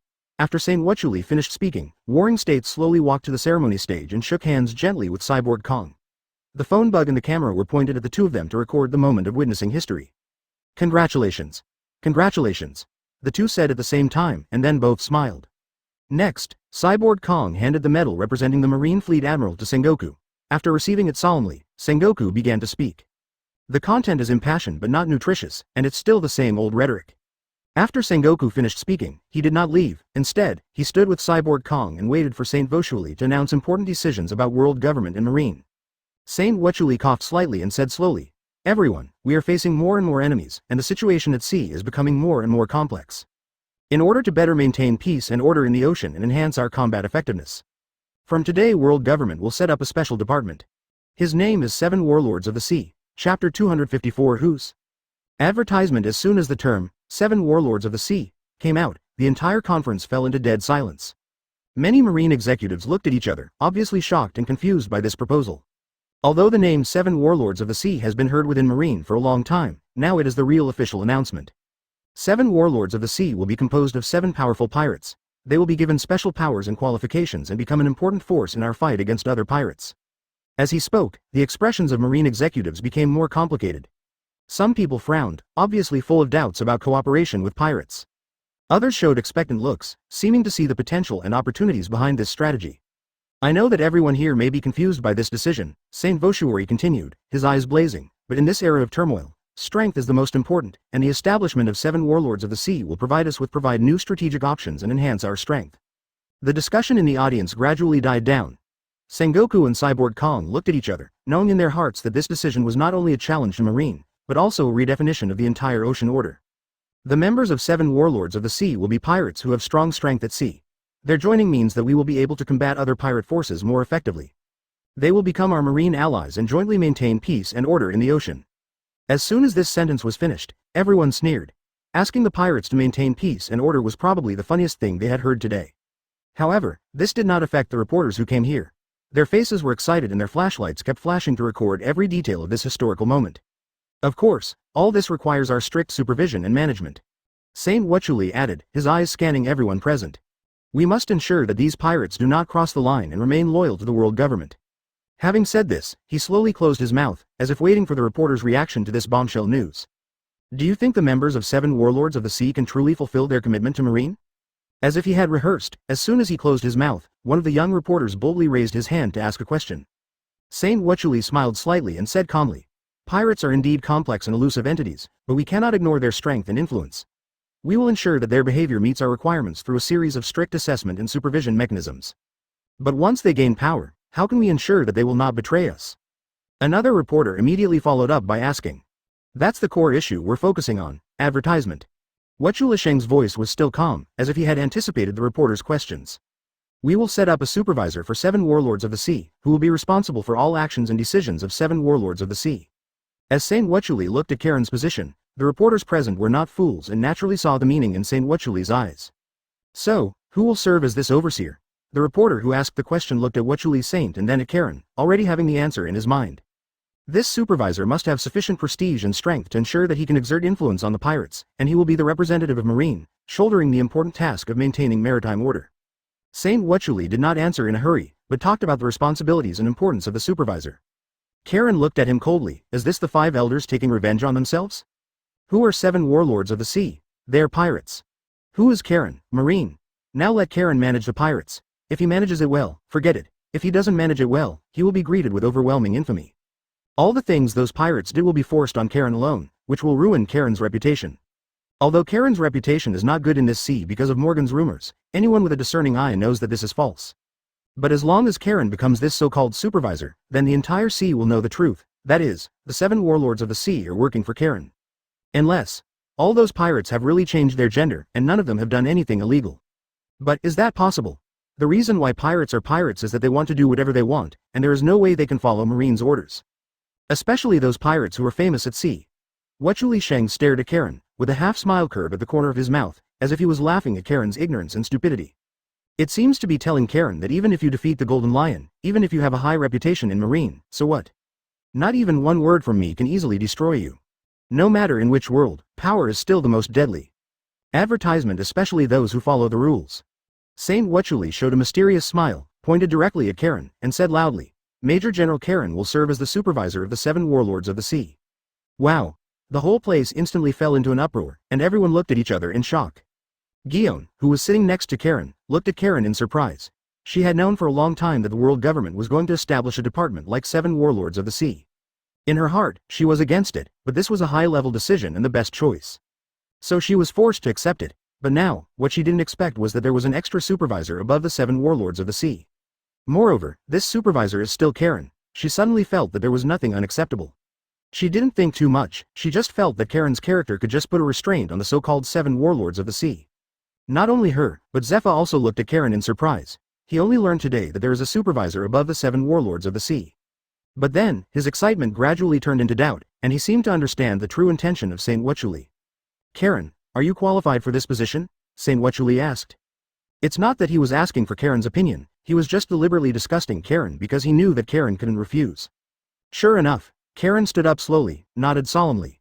Of course, I am definitely qualified for this position. In fact, I can't think of a more suitable person than me. His tone was very arrogant, as if he didn't take Saint Wachuli seriously at all. The corner of his mouth curled into a sneer. This position is very interesting. Although it seems like a trap, it is also an opportunity. Huh, don't you want me to manage 7 warlords of the sea? Then I'll let you take care of it. Let's see if this so-called 7 warlords of the sea belongs to the world government or to me, Karen. By then, your faces must look very good looking. Chapter 255 Codename. Advertisement, very good. The corners of Saint Wachuli's mouth raised slightly, revealing a disdainful smile, as if he didn't care about Karen's rudeness. In his eyes, Karen is just an insignificant ant. Even with sharp fangs, it cannot arouse the slightest anger from him.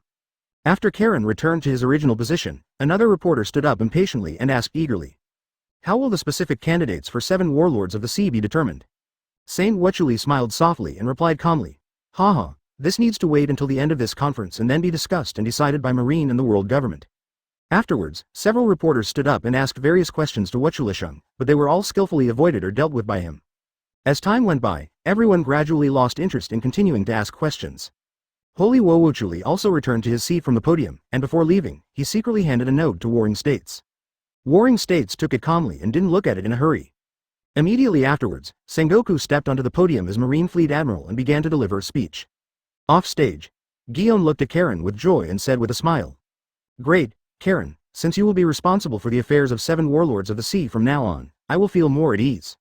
As she spoke, she gently touched her chest with her hand, as if she was relieved of her heavy heart. It seems that the world's governments are not all unintelligent people. At the very least, they can let you serve as the supervisor. This shows that they still have some brains, at least they are not completely stupid. Karen nodded, smiling brightly. Haha, I will definitely supervise them well. On the stage, Sengoku continued his speech, mainly about the future development of Marine and how to strengthen cooperation with other forces. Advertisement people in the audience listened attentively and nodded in agreement from time to time. In order to cope with the next situation, we must strengthen Marine's strength. Sengoku's voice echoed in the venue. Therefore, after Marine's internal deliberations, we decided to appoint 4 new generals. They will shoulder the important task of protecting maritime peace. Responsibility. As soon as these words came out, Marines in the audience raised their heads and began to look around for candidates who might be promoted to general. There is no doubt that these 3 Marine headquarters lieutenant generals and alternate generals will be elected. Sikaski, Perusalino and Kuzan were sitting in the front row with calm expressions, showing no sign of the nervousness and excitement of being appointed as generals. Warring State's eyes slowly swept over them, and the corners of his mouth raised slightly, revealing a smile. From now on, these 3 will become his right-hand men. How come there are 4 people? I remember that there were only 3 candidates for generals, someone whispered in confusion. Lieutenant General Sikaski, Lieutenant General Perusalino and Lieutenant General Kuzan will all be elected without a doubt. After all, they are all powerful men with great military exploits, and they have already had their own general codenames. Someone analyzed. Then who was the 4th person? Everyone started guessing. Could it be Lieutenant General Garp? Someone asked. Don't be stupid, Lieutenant General Garp has already become a general if he wants to be a general, someone retorted. So, could it be Lieutenant General Guillaume? She is very powerful and fully qualified for the position of general. Another possibility was raised. Maybe, but it's also possible that it's Lieutenant General Kaki. His strength is not inferior to Lieutenant General Guillaume, and he is even more favored by senior officials than Lieutenant General Guillaume. Others also expressed their opinions. Compared with the unattainable appearance of Guillaume, Kake appears to be much more approachable to the people. Except for some real Marine senior officials, not many eyes fell on Karen. In the hearts of most Marine soldiers, although Karen has strong strength, he has also made a lot of contributions. But he has a fatal flaw, that is, his qualifications are too young. What's more, Karen is only a major general now. In the history of Marine, there has never been a Marine who directly surpassed Lieutenant General and became general. If Karen knew their idea, he would definitely sneer at it. In the future, there will be people who are not even Marines and will directly become generals because of their strength. They are much more exaggerated than themselves. Warring States raised his hand to signal for silence. When the discussion gradually subsided, Warring States announced. Advertisement. First of all, what I want to announce is, Sengoku's tone became more serious, Akainu, Sikaski. The audience immediately burst into warm applause. Sikaski stood up and nodded slightly, his face still stern. Next, Sengoku continued, Kazaru, Perusalino. Perusalino stood up lazily, with a relaxed smile on his face, and waved to everyone. The 3rd general is, Aokiji, Kuzan. There was a hint of cordiality in Sengoku's voice. As a dove, Kuzan was a general that both he and Garp were optimistic about. Kuzan smiled slightly, stood up, and greeted everyone. In terms of qualifications, he was slightly inferior to Sikaski and Perusalino, but when Marinefondo was about to crash from the sky that day, his strong Yamato ability shocked all Marines. Uda's singing saved the people living in Malinfondo, while Kuzan directly saved Malinfondo. Finally, Sengoku deliberately prolonged his voice to whet the appetites of Marine and reporters, and then he loudly said, he is the Karen who defeated the Golden Lion in Rog Town. The audience fell silent for an instant, and then burst into whispers and surprised sounds. It's Karen.